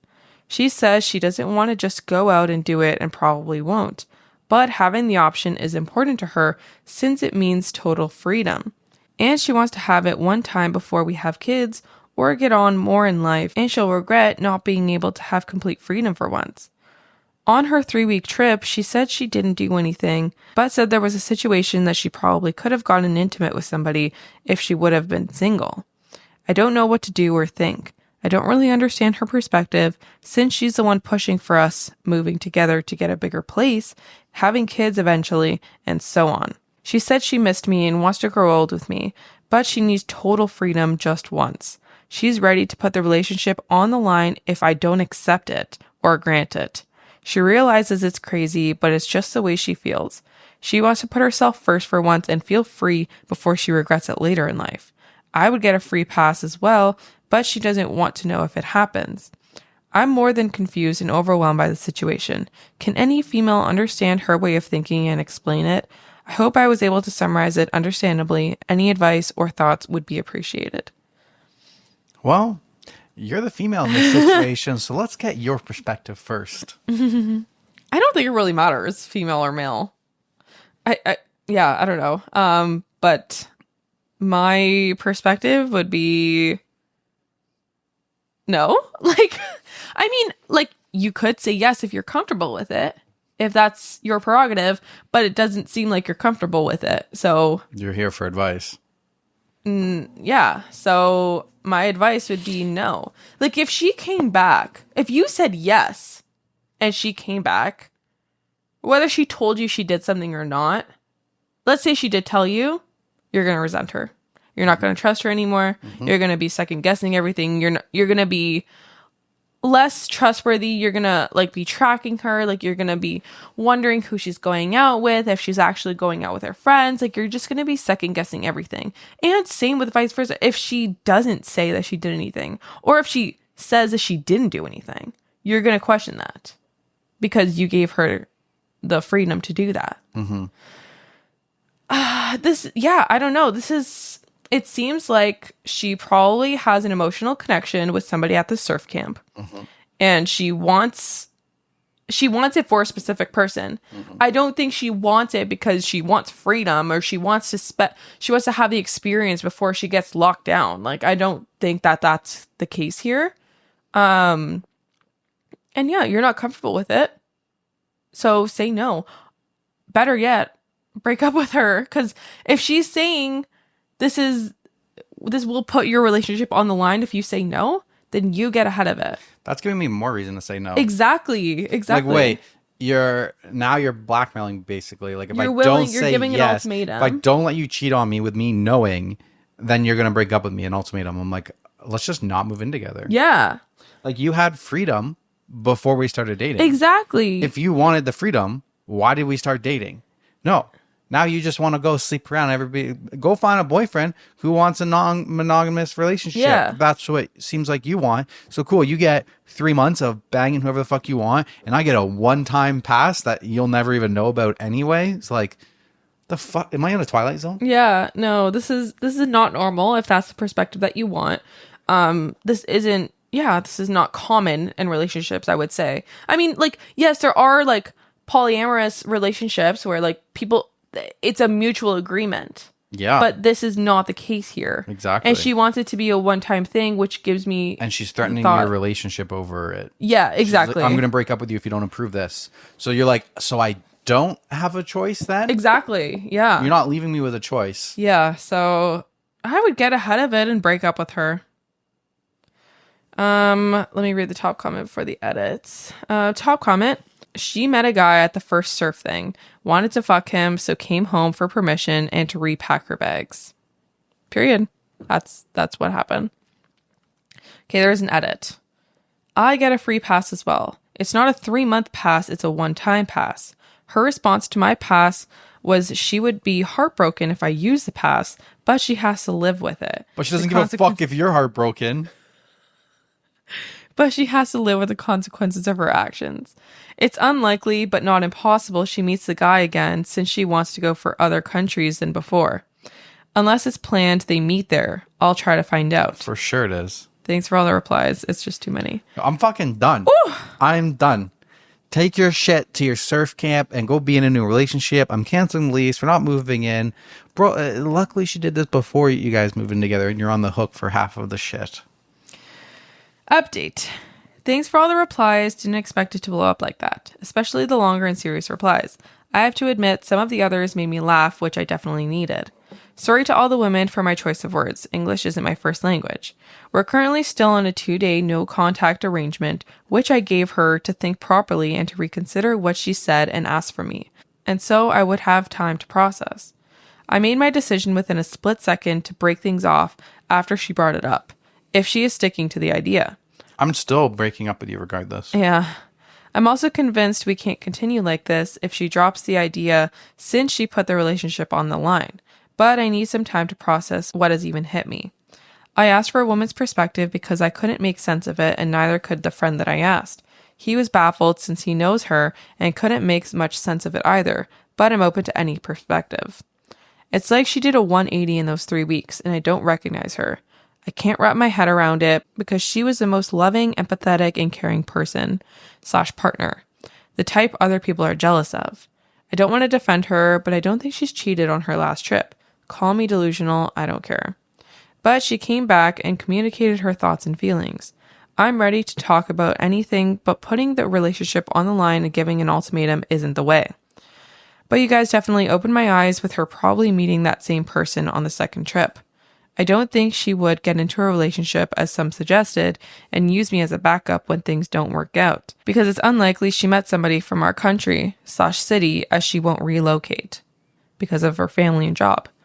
At least from what I know, and apparently I don't know shit, so who knows. I'm also not her financial security or provider. We both make decent money, but she earns more than me. But it could be a full 3-month holiday fling thing, as you guys said, even though she said I could visit her. Anyways, since y'all are asking for updates, I will report back. I'll investigate and ask further questions when we see each other to see how she reacts to things, to maybe make it easier to get over her or to ease the pain. Update 2.0. Thank you for all the serious replies. Much appreciated. I read every single comment but couldn't reply. After lots of talking, we broke things off. Too much to get into, TBH. I was able to cancel the lease. Still gotta pay a compensation of at least 1 month rent, but she covers it. I'm blacklisted with a property management group for 3 years for canceling it after signing, but I have my place, so I'm good. Special thanks to user Captain Abrocoma, who shared a really interesting point, which I researched, and it made a lot of sense to both of us and definitely plays a part. Well, what did they say? What did they say? He said, just throwing that commenter said, just throwing something wild out there for OP to consider. Hope it reaches you, and I hope it helps out. Surfing can trigger the feeling of freedom in people. If what you said, she was empathetic and people would be jealous of you having such a nice girlfriend, then she may have just been addicted to this feeling / is feeling a sense of loss since she's not feeling, quote, free.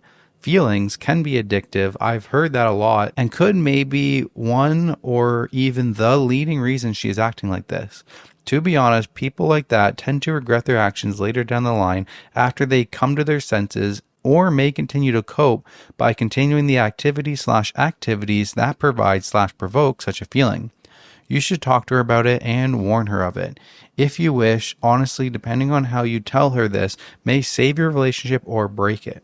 You could also tell her nothing and let her explore the consequences of her actions later down the line without your involvement, depending on what you want. Also forgot to add, in case where what you said, nothing of the above could be true. Honestly, I can see a lot of future scenarios, but they shouldn't matter to you if you break up. I'm honestly commenting on something / something online for the first time, and I'm only doing it because I feel sorry for your situation. I hope she comes back to her senses and you grow old happily together, or with someone else, or move on and find someone for you. Best regards. Damn, okay. It's like that addictive feeling of like surfing, you feel free, let loose, and like she wants more of that dopamine fix from surfing and everything that happened. Makes sense. Okay, so knowing that, what if I did this? Would you leave me still? If it was like deemed up to like temporary psychosis or something like. Babe, you're not going on a 3-week trip. No, but I obviously. But like, I feel like this kind of like.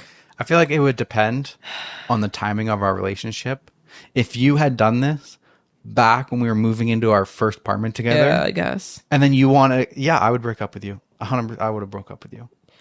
I feel like this kind of gives some background as to why she did a whole 180 though. Possibly. It's kind of like, in my mind, it's like, that's not really her.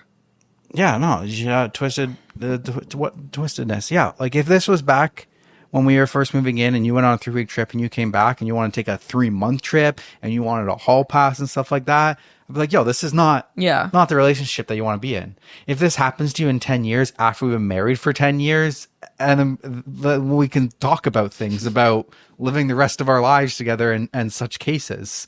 But this is like, no, at this point in the relationship, it's a no. I know. Okay. But I'm asking about knowing this, what he said specifically about the surfer wanting freedom or whatever. Like it's a temporary thing where they usually come back to their senses. Doesn't matter to me. Okay. Because what wouldn't change anything? No, it wouldn't, because what other temporary experience could you have in your lifetime in the future that your personality is going to let you dive down this hole? You know what I mean? Yeah. I want to be with the person who can go surfing once in a while and not come back as a totally different fucking person.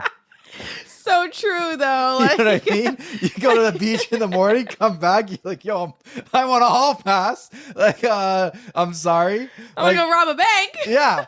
Like, imagine, like, I got a trip to go to, like, California on, like, a moto vacation with the boys for, like, a week or something, and I come back, and I'm like, yo, I need a fucking 3-week dirt bike vacation, and I need a hall pass for it. Like, excuse me? Yeah, so, that is true. No, I'm not on board. I'm sorry. If you get all fucking cuckoo for go off and went and did some activity that makes you feel free, I'm out. That is true. That is true. Yeah. I like that we have some explanation as to, like, why it brings a deeper perspective as to like it did bring a deeper perspective, but doesn't really change anything for sure. Okay, that's all. On. Back to me. Yeah, this one's coming from Nuclear Revenge. Oh, you like the revenge ones. Wife cheated, so I tricked her into publicly admitting to having an affair and herpes. Oh, shut up. Oh, God. Okay, so I'm the coworker that encouraged him to post this. Unfortunately, your account has to be 7 days old to post here. So I gifted him an alt account I made for a joke about a month ago. What? I'm already confused. Well, the saying, like, the account holder who's typing this, the account holder, like they gave him this account. I see. Okay, since they want him to post and they don't have a Reddit account. Got it. This story is about 12 years old. I told it to one of my coworkers yesterday, and he said I should share it on Reddit. Today, he again nudged me, so here we are having a few drinks before the 4-day weekend, and my writing is complete. So, first time here, and hi, y'all. Sorry if there's typos. I include the TLDR at the end. In college, I met the woman who I thought was my one. We dated about 2 years and had a big-ass wedding after a 10-month engagement. Her family was pretty well-to-do in a small southern town. We were both continuing our educations, and I was working to support us. I was pursuing a master's in engineering while she was finishing her doctorate in anthropology. Over the summer, an opportunity came up for her to make some extra money going as an aide in a religious studies trip to Jamaica. I didn't hesitate when she asked me about it.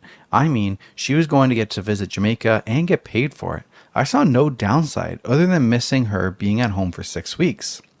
Little did I know that at the time, she had been fucking the professor. He had hung out with us, smoked my weed, and drank my fucking beer, and I considered him a friend.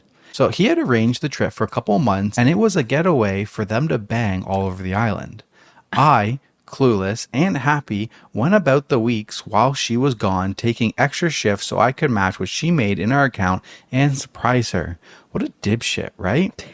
One of the students from the trip actually seeked me out to clue me in.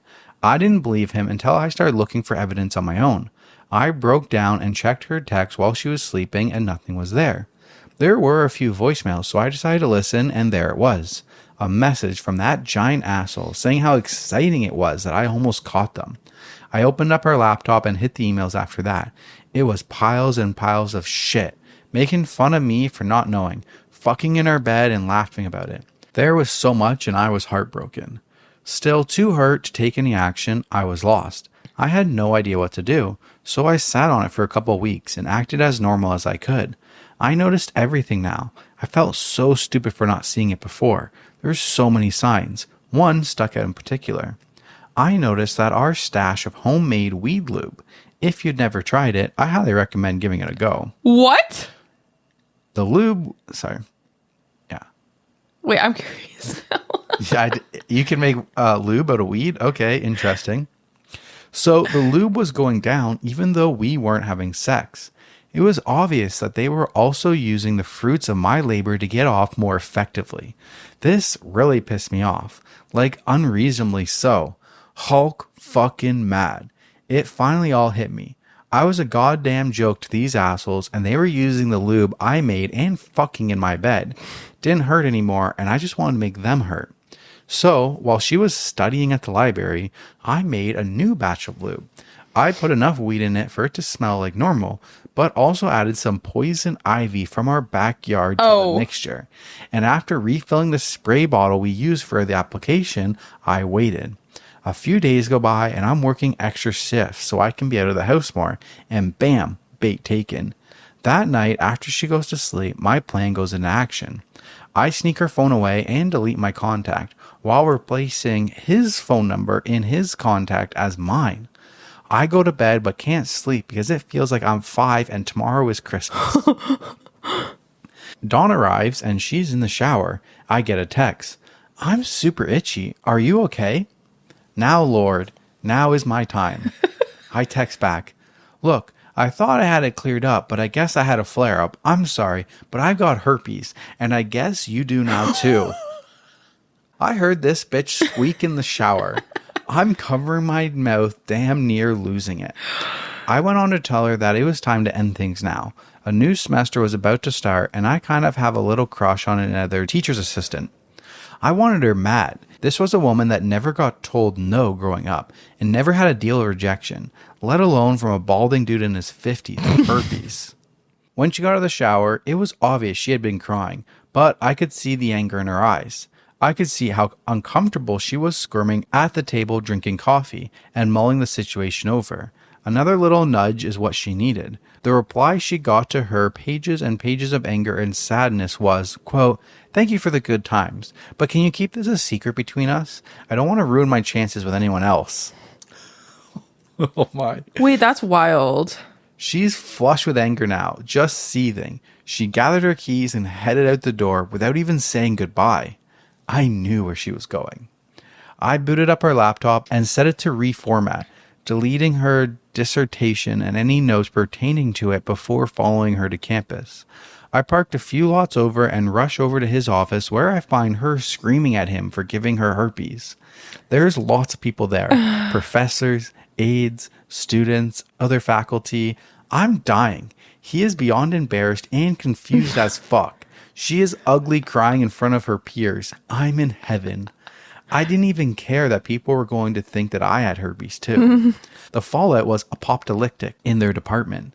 He lost his job due to code of conduct at the university. We got divorced the following year. I got to keep most of the assets.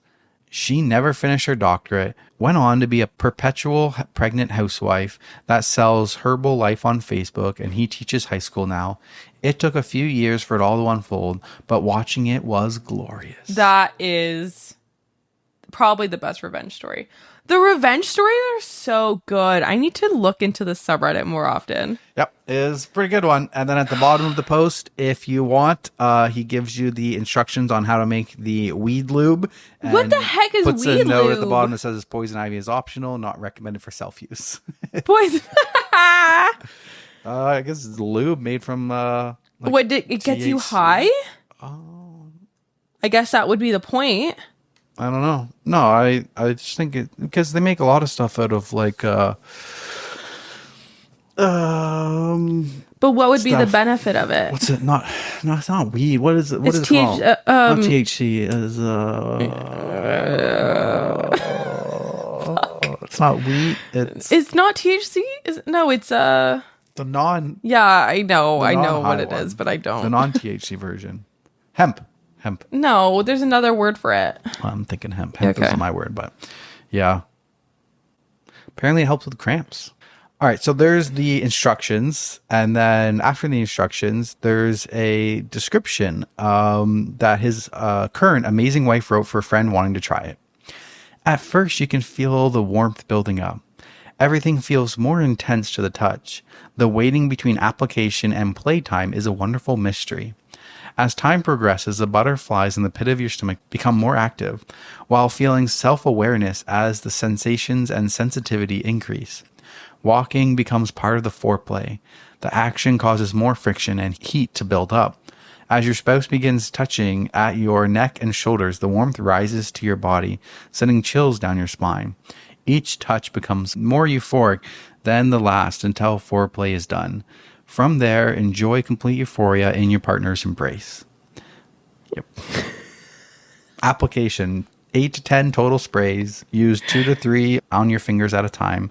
Self-application: spray on fingers and massage around the clitoris and labia, down towards your opening, working the oil inward towards your G-spot. Okay, that is more description than I needed to freaking read. Oh, apparently it helps with cramps too. So to help with cramps, spray on tampon, insert, go. Without tampon, get 0.5 ml in a syringe, insert, spray, and stay with the hips lifted for 1 to 2 minutes. I am so curious. There's another paragraph. I'm not reading the next paragraph. If you're curious, the link is in the description down below. I need to read it. I need to read it. More than I wanted to read. So yeah. Okay, so it doesn't make you high, it just makes sex. Yeah, I guess. I have no idea. Okay. This one is titled, My 29 female fiancé, 30 male, knew about my mother's affair and didn't tell me. 3 weeks ago, I had to sit down with my dad, listen to my mother tell us that she wanted a divorce because she had been having an affair with a guy she's met on the internet for a year now. Now the first part I understood. My dad had already talked to me about their marriage, that it just wasn't the same as before, and although he was doing his best to change things up, my mom wasn't caring about it anymore. But the affair part got me really angry and I felt a bit heartbroken, especially because she's been repeating that she knew my dad didn't deserve that and how angry she was at herself. So I called my fiancé because I was upset and I needed to talk to somebody. Except that when I told him about it, he just goes, "About that," and proceeds to tell me that he already knew for 5 months because he would often see my mother and the man at a restaurant near his work. I asked him why he hadn't told me about it, and he said that he just didn't know how to do it, and there never seemed to be a right time. After that, he said he would give me some space, and we haven't talked much since. I asked him out so we could have dinner and talk, but he just sat in silence and wouldn't even look me in the eye. I have been staying at my parents' house to help with my dad, and my fiancé hasn't yet to show up. We're supposed to get married next year, and I thought at first we should change the date for later, but right now I'm feeling so uncomfortable and doubtful that I even wonder whether we should get married. I love him, but there is this weird feeling that I can't shake, and his behavior through this entire thing isn't helping. Break it off. Really? Fuck yeah. It's like, okay, first, I don't want to be in a relationship with someone who isn't going to tell me that they saw my mom with another man at a restaurant. Mm-hmm. I don't want to be in a relationship with someone who wouldn't tell me with that. And then I don't want to be in a relationship with a person who, when confronted at the worst possible fucking time, they think that it's great for them to say, "Oh yeah, I already knew about that. I didn't tell you." If you're going to keep the secret, keep the fucking secret. No, it would have been much worse if he didn't. He could have just never admitted that he known, and nobody would have known that he knew. He didn't have to admit it. If you're not going to tell in the beginning, like your worst possible time when she needs support, he is finally like, "Oh yeah, I knew," and then gives her no support, makes her situation worse. I guess that's fair. So one, you should have told me you didn't. I don't want to be married to that. Two, you have the worst fucking timing for coming out with something. You could have mentioned this a year down the road, like, "Oh yeah, like this has been eating me up, like I knew it." No, you're gonna tell me when I need advice? No. And then three, you're just like, he won't even look at you or anything or like own up to it, like freaking worm. Yeah, I guess. But like, maybe he was just trying to protect her. I don't know. Sure. If he was just trying to protect her, why did he have to go, "Oh, about that"? Because then he would be knew. lying to his face. This is like, okay, I'm not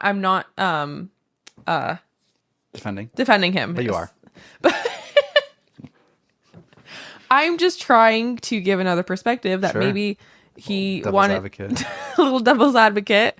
Maybe he just didn't want to hurt her and didn't really know how to tell her, because that is a hard topic to broach. Sure. And then once he's once he's asked about it, like, yeah, it's better not to lie. He wasn't about it. asked.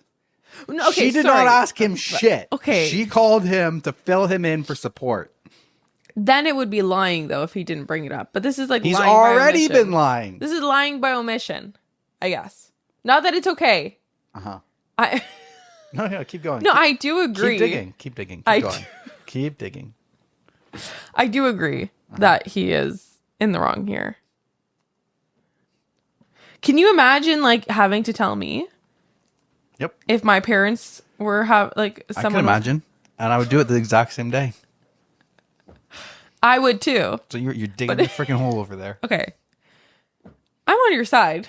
Doesn't seem I'm like agreeing. I am agreeing. That's not what you did. That's actually the opposite of what you did. Okay. That's like saying, "You're a great person, but I think you're a piece of shit." No, it's not. It's kind of the same. I'm just trying to give another perspective, like why he did it. Oh, okay. I don't agree with that. I'm moving on. You're being annoying. I'm watching you. OP added this info in the comments. A lot of people seem to think that I'm blaming my fiancé, and that is not the case. I'm not blaming him, and I'm well aware of the fact that my mother is the one at fault for this entire situation. My point is that he's been avoiding me even though I could really use his support in the moment. I'm not even wanting to have a talk about what happened because I know we can come back to it once the dust has settled.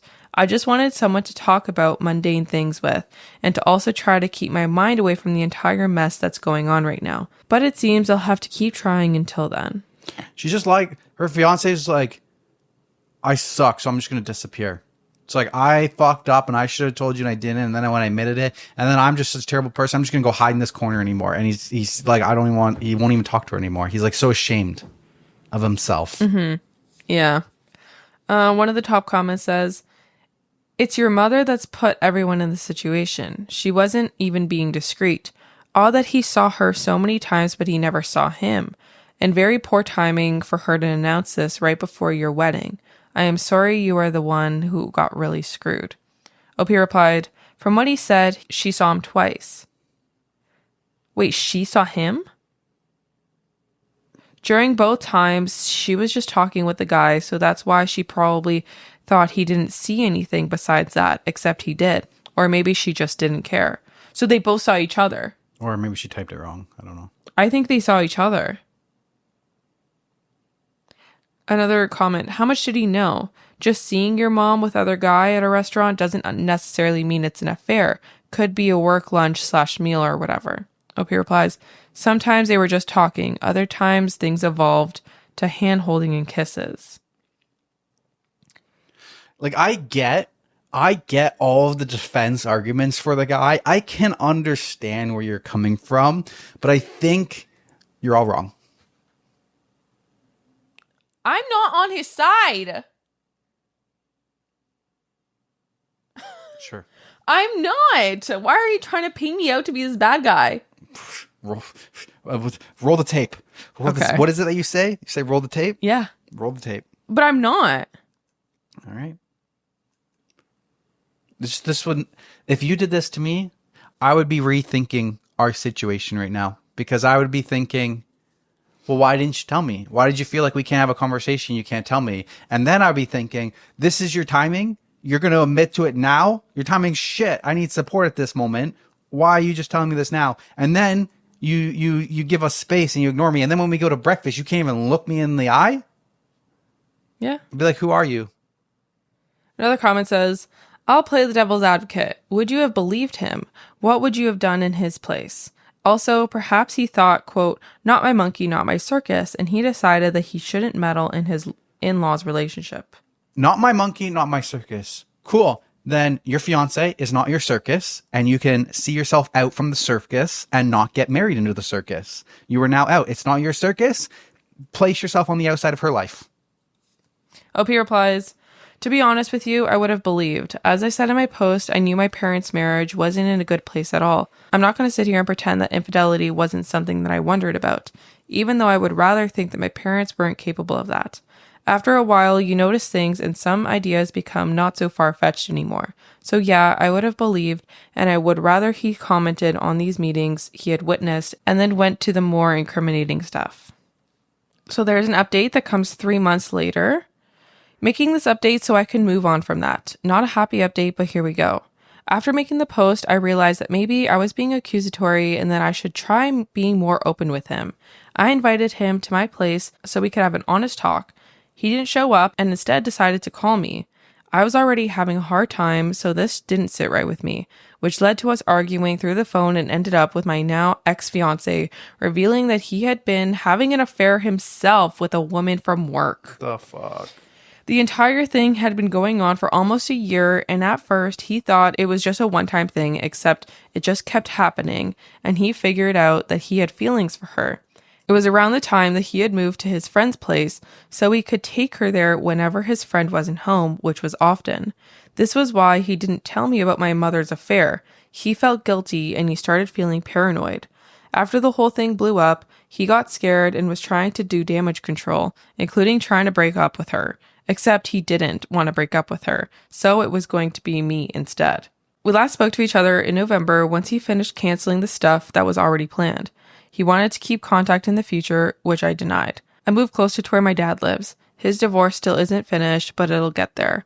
My mother has been living with her boyfriend since the whole thing came to light. I haven't spoken to her since, even though she tried to contact once I canceled the wedding. I'm still not in good shape emotionally, but I'm trying to get there. I truly wish no one ever goes through that." Jesus. Just took a whole nother twist. He was projecting. A spineless little fuck, too. Couldn't even show up. You had to call her. Yeah, literally.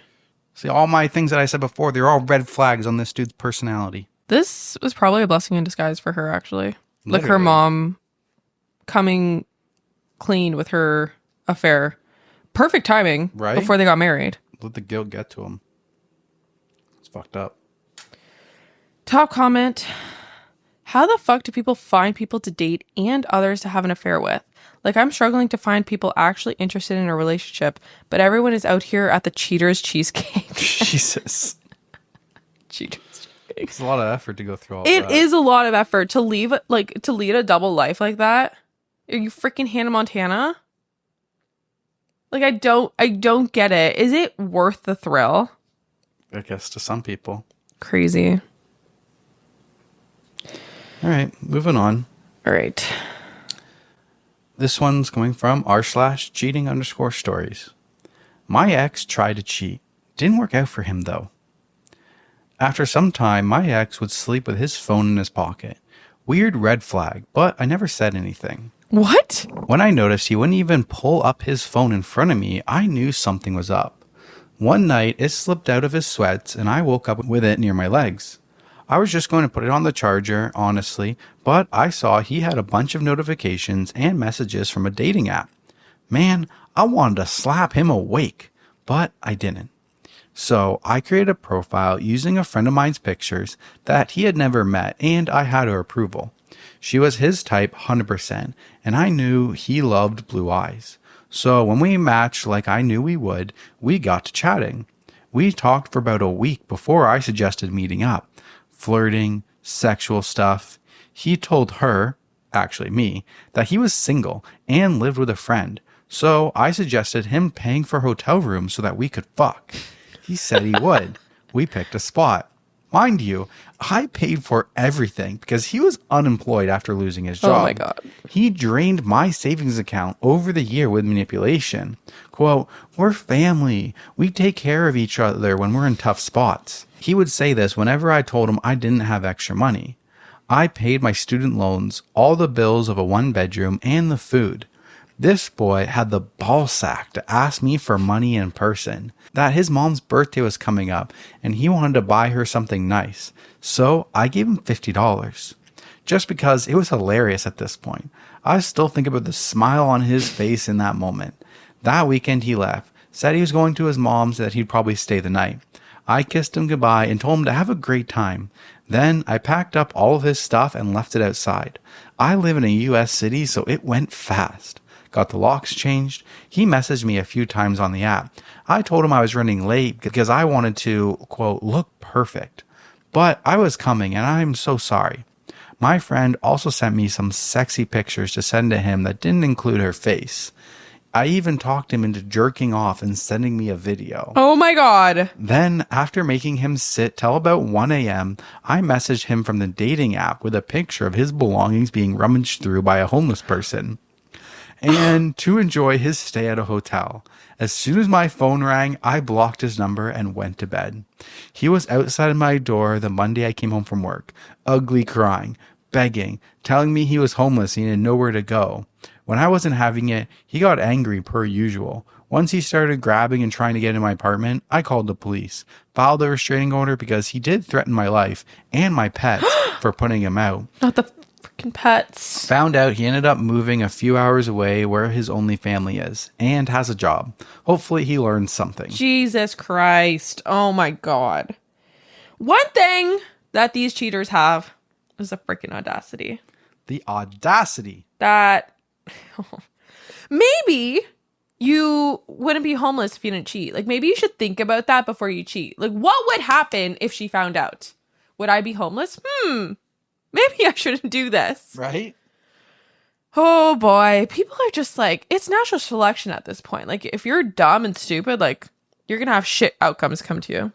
Top comment. Damn, you are one bad bitch. You need to take this skill and teach others. You are one Jedi Master. I bow down to your strength and discipline. It's so true. OP replies and says, quote, always pass on what you have learned. Quoting Yoda. That's so good. Oh my God. This is the way. That's so good. All right. I think that's it. Running out of time here. I got a couple stories, but we'll have to leave them off for Patreon. I got, would I be the asshole if I cut off my girlfriend financially all of a sudden? And I got a paternity test on my son behind my wife's back. And caught my wife cheating on me, and I know exactly when it started. So if you would like some more cheating, we're gonna get that for you on Patreon. Episode 35. Can't believe we have 35 Patreon episodes now. I know. We've been doing Patreon since like June or something. Thank you guys for coming over to support us. If you Thank guys you so much. love ThreadTalk podcast and you can't get enough and you want some more stories, come over to Patreon. Patreon gets some really good bangers again. And that couldn't have been proved more true than when we did the best of 2024 episode, because we went through all of the categories and looked at what were the top voted stories to read. And several of those categories had their top stories read on our Patreon episodes. So there you have it. It's proven. Proven facts. Patreon is the best. And if you're a new member thinking about joining, you'll have 35 episodes to binge. That's a lot of drama. Exactly. A lot of drama. You want to do Q&As? Yeah, let's do Q&A. Couple Q&A questions for you. I just want to touch, before we get into the Q&A, I just want to touch on kind of one of my takes from episode 59 from Teresa's story. When I was saying my opinion, I was kind of not understanding that was considered sexual assault, and I don't condone sexual assault at all. And I do think what she was doing was very wrong. And I guess my point didn't come across that way, because I was just saying things from like my perspective. Like when I engage in sexual intercourse, like if she was to get pregnant, I wouldn't be surprised, and I'd be like there for the responsibility. But even that doesn't accept what she was doing. And yeah, that is wrong, and it is sexual assault, and I don't condone that in any way. And I don't think that that person should do that to their husband or to any other spouse or anything like that. And I guess from me seeing it from my point, I wasn't seeing it as sexual assault, but it is the same as like poking holes in the condom, which is. So my apologies. And I'm always reading everybody's comments, and yeah, I can definitely see I had the wrong take on that, and I'm going to take from it and learn in the future. And just to say something is like, we're not saying, like, when we give our opinions up here, like, we are not doing these actions. So I feel like it's one thing to like actually do it, and then one thing to say that we agree with something or we disagree with something. Like, Denver is not going out and actually not telling his sister about this, or you know what I mean? Like, he's not actually doing this act. We are just up here giving our opinions, and I feel like that is very different from actually doing something, like going out and doing it. Like, we are just here. It's easy to talk. It's easy to talk when it's not happening. It's not real for us. Like, I feel like a lot of the comments were also thinking that I was condoning the sister's actions, which I feel I just didn't say enough, that like I don't think what she was doing was right. I think I got sidetracked, and I didn't like explicitly say that, but like at no point was I ever like, oh, if she gets pregnant, like that's whatever, they're in a relationship. No, I think what she was doing was extremely fucked up and is sexual assault, 100%. Yeah. So honestly, like, we like when you guys call us out when we are wrong. But I also just kind of understand that, like, we are up here just like in the spur of a moment, like thinking on fictional stories to us. Like, it's kind of like the saying, like, wouldn't you help hide the body? You know what I mean? Your family members kill somebody. We've said it before. Like, people you come say home and that. you're like, yo, you need help. Yeah, it's a saying. It's a saying that I would never, like, I would help my family hide the body. So it's all in the same context. Yeah, I feel like, yeah, that is similar to just saying that. Like, people say that it's not something that we would actually do. Like, you know what I mean? But yes, we do appreciate all you guys commenting, and I'm definitely not condoning any sexual assault. Yes. Would just like to put that out there. Yep. And thank you all for supporting us and everything, and always just trying to help us where we can learn and grow from. So anyways, let's move on. Q&A. All right, so this one's coming from episode 56 as well. The person says, cheers to 1 year. Who did you choose for your wedding photographer? That sounds like a Teresa question. I think they're called in bianco and nero, in black and white. I'm pretty sure. I don't think we need the exact person, but maybe just over. Oh, well, isn't that what they're asking? I don't know. Maybe they just want to know your process of how did you choose? No, they said who did you choose, but I don't know. So what do you? What else are they asking But for I don't then? understand. We're gonna say the name of the random Italian photographer that we got out in Florence. Well, that's what they're asking. Does that matter? Give them what they want. All right. I'm pretty sure. Let me just double check on Instagram. Okay, yes, it is Bianco and Nero. This is a photographer that we found on Instagram. And they're ones that worked with the villa before. They're actually the ones that the villa recommended because they've worked there before. So, yeah. All right. This question is also for Teresa. So I have a little one and want to make Christmas special for him. This will be his first year of being old enough for Santa. I loved hearing your memories and how magical they were for you, but I worry about when he finds out when he's older. Was that shattering for you at all? Did you feel bad learning your parents lied to you, or did the magic of it all outshine finding out the truth? I love Christmas, and I just want the best for my boy. I'd really appreciate your thoughts, and Merry Christmas. I guess we're getting to this one a little bit late. And why is this for Teresa? Why don't I get to answer this one as well? I feel like this could go both ways. Just for me. Okay. Okay, I'm not gonna lie, like I don't really remember it like super clearly, but I don't think I was ever upset. I don't think, like, yes, it was like, I do remember the feeling of like open my parents' like armadio and being like, oh, that's my gift, and like being confused. But I don't remember like being mad at them. And I honestly like don't really hear, I hear that as a concern as a parent like now. But you don't really hear kids actually being mad at their parents when they find out, right? Like I don't think that's pretty common.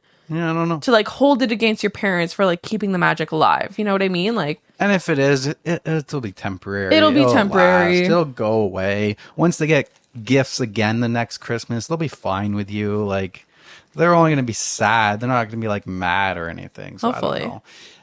But yeah, it's an honest concern. You just got to go through it.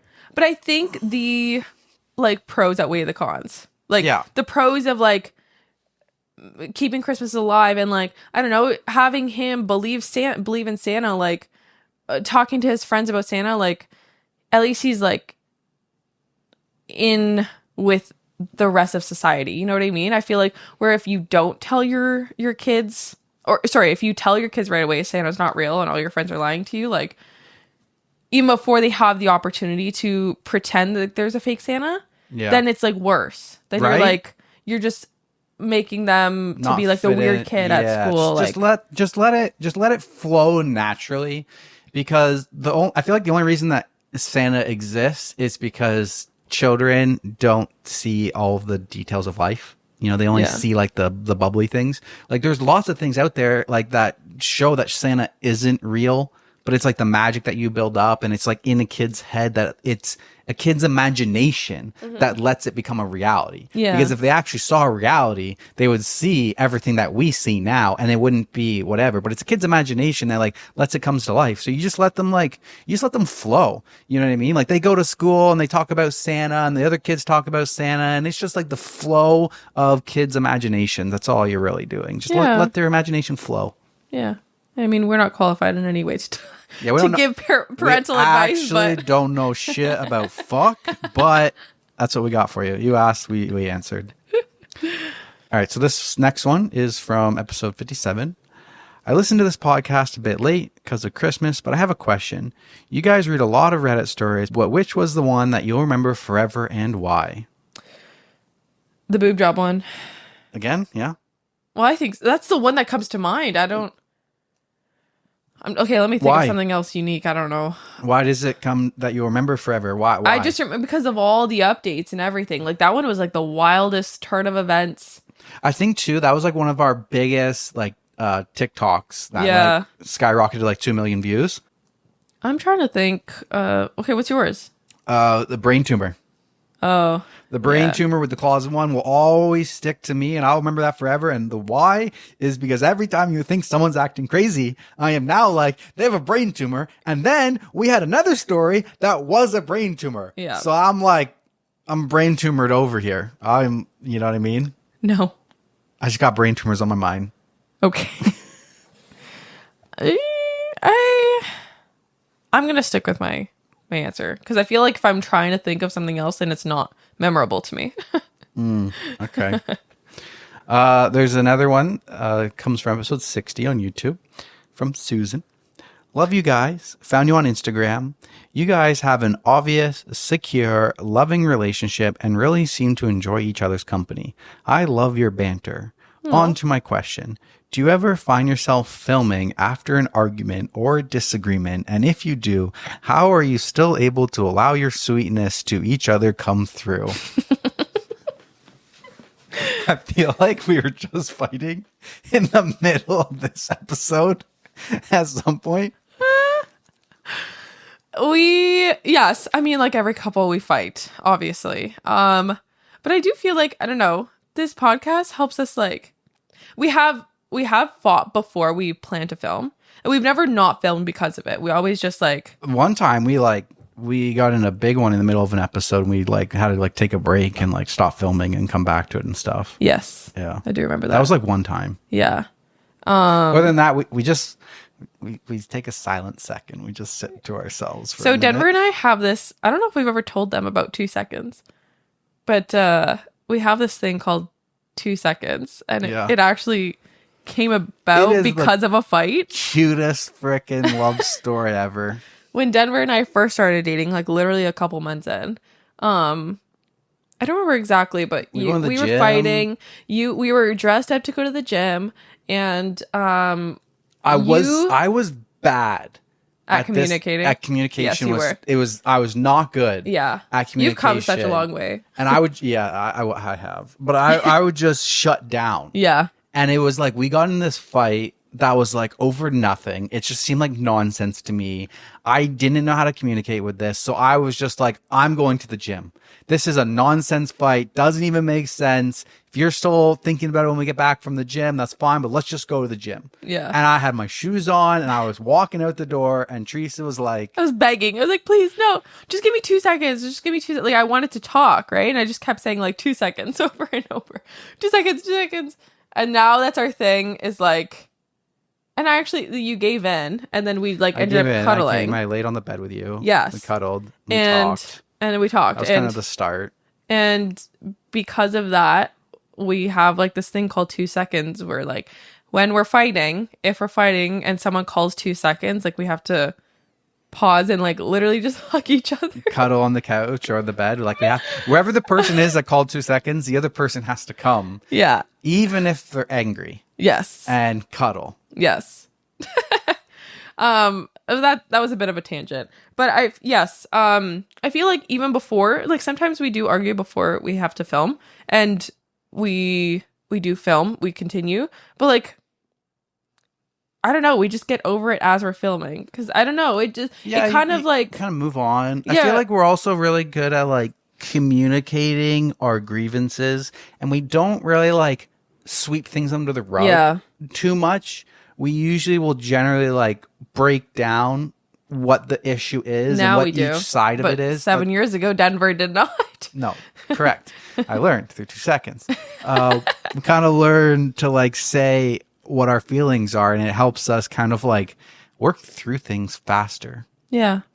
I don't know. The podcast kind of brings out, I guess, our best. And sometimes you just have to get to work. Selves. You just got to buckle up and spit some words out for a microphone. Not that we're like faking it, even when we're mad, but no, I feel like we're genuine. Yeah, you just keep moving through. Yeah, like I don't know. I could be mad when I'm reading, and then like Denver could like reply to the story, and I don't know. Then we get into it, and then it's just like our normal banter, and we're back to normal. We don't know how we do it. We just do it because we're amazing. Okay. All right, guys. By the way, do you guys like Denver's beard? Still, it's the longest it's ever been. I got it cut and trimmed right before Christmas to look good, but now Christmas is over and it is getting long. My hair still patchy. My hair is long on top too. I could use a haircut, but the beard's still patchy. I'm hoping the top layer will like grow through the patch. It'll get so long, it'll grow over top of the patch, and you'll just be like, "Wait, there's a patch? What happened?" Never knew that. All right. Is that all for Q&A? That's all Q&A. Okay. Yeah. Moving on to life updates. Life updates. What do you got? We went for a massage. A couples massage. We did do a couples massage. During the week. An 8:45 p.m. massage. It was late. I was ready to go to bed. It was late. And guys, I've only done, this is my third massage. The first two being at the same place, at a different place, but by the same person. And it hurts. And I would just like to know, is it supposed to hurt? Because Denver said he was also hurting and he wanted to tell the guy to stop, but he didn't. No, I just breathe. Or don't breathe. But like, to me, is that normal? Because then massage to me is like to feel relaxed. And I just want someone to like play with me, play with my hair and like scratch my back. You're looking for a soft massage. I don't want to be in pain. They were giving out deep tissue massages. Like, why are we paying money to be in pain? It doesn't, I don't know. And then the next day I just felt the same. I just felt like, it's not like it brings me relief. So I would just like to know, is it normal to feel pain during a massage? Like, is this what people pay masseuses to do? It's kind of enjoyable. It wasn't really for me this time. The first place I went to, I told her, and that's another thing. I told him, so this guy was new to me. And I told him, light pressure. And then he was like, are you sure? Are you sure? And he asked me, are you sure? Like 5 times. So I was just like, okay. Like I give in, like the people pleasing person that I am. And I was like, okay, fine. Like, what about what I said when they were both in the room? Oh my God, that was so bad. There was 2 tables, and one of them was closer to me, and one of them was closer to Teresa. But the one closer to me was like lower to the ground. Yes. So I looked at Teresa, and mine was taller. And I was like, "Do you want the short one?" In the short table. And then Teresa pointed this out to me after. But like the 2 guys, one of them was noticeably shorter than the other one. Like a and it was the one that Denver was assigned to. Yeah. So Denver's like, "Do you want the short one?" And the other guy was in the room and he was like, "What?" I was like, "No, the short bed." Yes. That would be extremely rude if you were talking to somebody, but I was referring to the beds. Yes. Pointed at the beds. Yeah. But anyways, I just wanted to ask if massages are enjoyable for you guys or not, because I don't know. I feel like I want to like them. Not enjoyable. But I haven't been having fun. Yeah. So whatever. That's our life update. And then you put less screen time. Oh. Yes, I've been working on my less screen time, as I think we mentioned in the last episode. It's currently Jan 12th when we're filming this. So it's been almost 2 weeks into 2025. And I have not been on TikTok, like, at all. I only go on TikTok to look at our analytics. And I don't watch videos. And I'm so proud of myself. And yeah, sometimes I read the comments on TikTok still. Actually, I don't really read the comments on TikTok. Because there's a lot of them. But, guys, tell me how proud you are of me, because I'm so proud of you. So proud of you. Good job, honey. Good for me, because when I say I was addicted to TikTok, like, it was unhealthy. Mm-hmm. So now, yeah, I'm just on my phone less. I'm not even watching Instagram Reels as like a second option. I'm just raw dogging it, as Denver likes to say. Okay, I saw some videos. There was like a raw dogging it trend on TikTok that was for people on like flights. Like they would do like an entire flight and then they would post at the end. They would be like, just raw dog this 8-hour flight from here to here. No screen time, no phone, no TV, no sleeping, just awake for the whole flight, staring at the back of just watching the map flight, watching your plane on the map flight. And then Teresa went to the washroom and she paused, and I have been trying that too. I also used to be like really addicted to my phone. I didn't make it a New Year's resolution or anything. I started this months ago, but I used to like always have my phone right beside me and always be checking it. And I was like, you know what? Forget. When I get up from the kitchen table or my desk, I'm leaving my phone where it is. And I don't need to bring this thing beside me all the time. So I just don't have a phone near me. And Teresa pauses the TV and she goes to the washroom and she comes back and I'm just underneath the blanket, just staring at the TV on pause because there's nothing else to do. And he's like wrapped up in a cocoon blanket and he's just like, and I'm just like, staring at the wall. I'm like, don't worry about me. I'm just raw dogging it over here. I thought that was the funniest thing I've ever heard. Like, died laughing for Yeah. a good bit. And then it wasn't until like the next time that I said it that I was like, do you know what I'm talking about? And she's like, no. I just thought it was so funny. Like, just raw dogging it. Okay. Anyways, so yeah, my screen time is less. Because I've been reading my book too, and I'm so addicted to this book. It's really, really good. I talked about it last episode. It's called The God of the Woods. And if you've ever read Where the Crawdads Sing, I think it's a similar vibe to that. Like, it's not really a similar story, but it's a similar vibe where it's like in the like older days, like, I don't know if I'm saying this right, but this book takes place between the 60s and the 70s. And it's like similar where it's like, who did it? Like, who done it? So yeah, it's a really good vibe.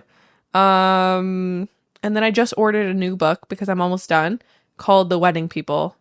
So I'm excited for that. It was supposedly rated the top fictional book on Goodreads for 2024. I got a book you could read. Not Aragon. Aragon. No, I don't like it. I don't like it. I don't know if I mentioned this, but I bought the last AITAH book and I've been listening to it. But yesterday when Teresa left me to go dress shopping and I was home, instead of putting the book on, I just put on some good old 50 Cent from like Get Rich or Die Trying, from like my childhood of like when I was a teenager. Like I was listening to like the 50 Cent album and the Eminem, and I just put on like those two retro albums from them, and that's what I was listening to when I did the laundry and the dishwasher. Yeah, you don't and usually stuff. listen to music. No, I don't. And I don't know, I had some old school 50 Cent in my head, and I just wanted to just jam out. So no book for me, but I've been waiting for Onyx Storm. Today's the 12th, January 12th we're recording this. Onyx Storm comes out the 21st. Can't wait to download that audiobook. I'm going to finish that in like 3 days. Yeah. So I'm excited for that one. So that's the third book of the Fourth Wing. Yeah, that's good. So we're both really excited for that one. If you guys have any other book recommendations. Did you pre-order it yet? I haven't. I was like, I get on Amazon. I got pre-order that. Yeah, I will do. Are you doing it for me? Thank you. Yeah, I'm doing it right now. If you guys have any other book recommendations for us, or for me, because I'm in my book era and I'm really liking it. I don't have a Netflix show right now to watch by myself, which is really nice. And I don't really want to start one. I'm really into my books. So yeah. And I'm also reading The Bad Feminist, which I read it before bed. So I read like a chapter before bed. It's also pretty good as well. It's obviously not the same as a fictional book. It's harder for me to like get into the nonfictions. So wait, it's a nonfiction book? The Bad Feminist. Oh, okay, that's good. I was gonna say, I don't understand how you could read 2 fiction books at one time and keep those storylines intact. Yeah. Oh, sorry. Did you have anything? Because I have one more thing. Oh, I got lots, but I'll wait till you're done. Okay. And we've decided that we want to take dance lessons for our first dance. Yeah, I'm not 100% sure because like, what more are we gonna do than slow dance? Like, are we gonna do the waltz? A choreographer. Like, choreography. I don't really want to choreograph dance. Yeah, I don't really want to do a choreographed dance like Madison did. I don't really want to come out with like some like look at me dance. I just want to do like a waltz or like a doing the circles. Like, I want to learn how to normal dance. I don't want to learn how to do a hip hop dance routine. No, I know we're not doing that because if you guys are wondering, we're doing our first dance to "You Are in Love" by Taylor Swift, and it's a slow dance. It's not meant to bust out a move. Good. I'm not busting any moves. I'm not either. I just like want to learn how to do like the waltz or something that's slightly more than slow dancing. Yeah. Okay. I think that's the waltz. But yeah, it's just to know like at what parts of the song, like it's just to have a plan. Because for me, I get nervous when I have to wing stuff, and I know I will be nervous if I don't have a memorized dance. Makes sense. So yeah, I'm also going to be taking lessons with my dad as well for our father-daughter dance.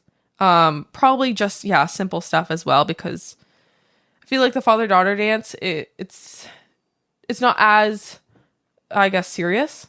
Yeah. But still like would be good to like know some steps and stuff. So, and then I'm thinking for my father-daughter dance it's gonna be Never Grow Up by Taylor Swift. Obviously More Taylor Swift. Like I don't listen to anybody else, so what else could it be? Yeah. That's all for me. All right. This is a long episode. Over to me. We have made adjustments to our food eating. We have Yes. not gotten any takeout. Yes. Not done any restaurants. Yes. Since we blew our whole year's budget I in went Mont to Tremblant. a restaurant with my friends, but that's different. I didn't. I've been eating the factor meals. Yes. And we've been just scrounging the cupboards for food. Yes. We've had boxed scalloped potatoes, So bad. boxed So pasta, bad. I don't even know why we bought them in the first place. pot stickers, the frozen green beans from the freezer. We've been Disgusting. gutting our freezer, Yeah. gutting the cupboards of any food And that we eating it. can, and eating it Yep. and draining it.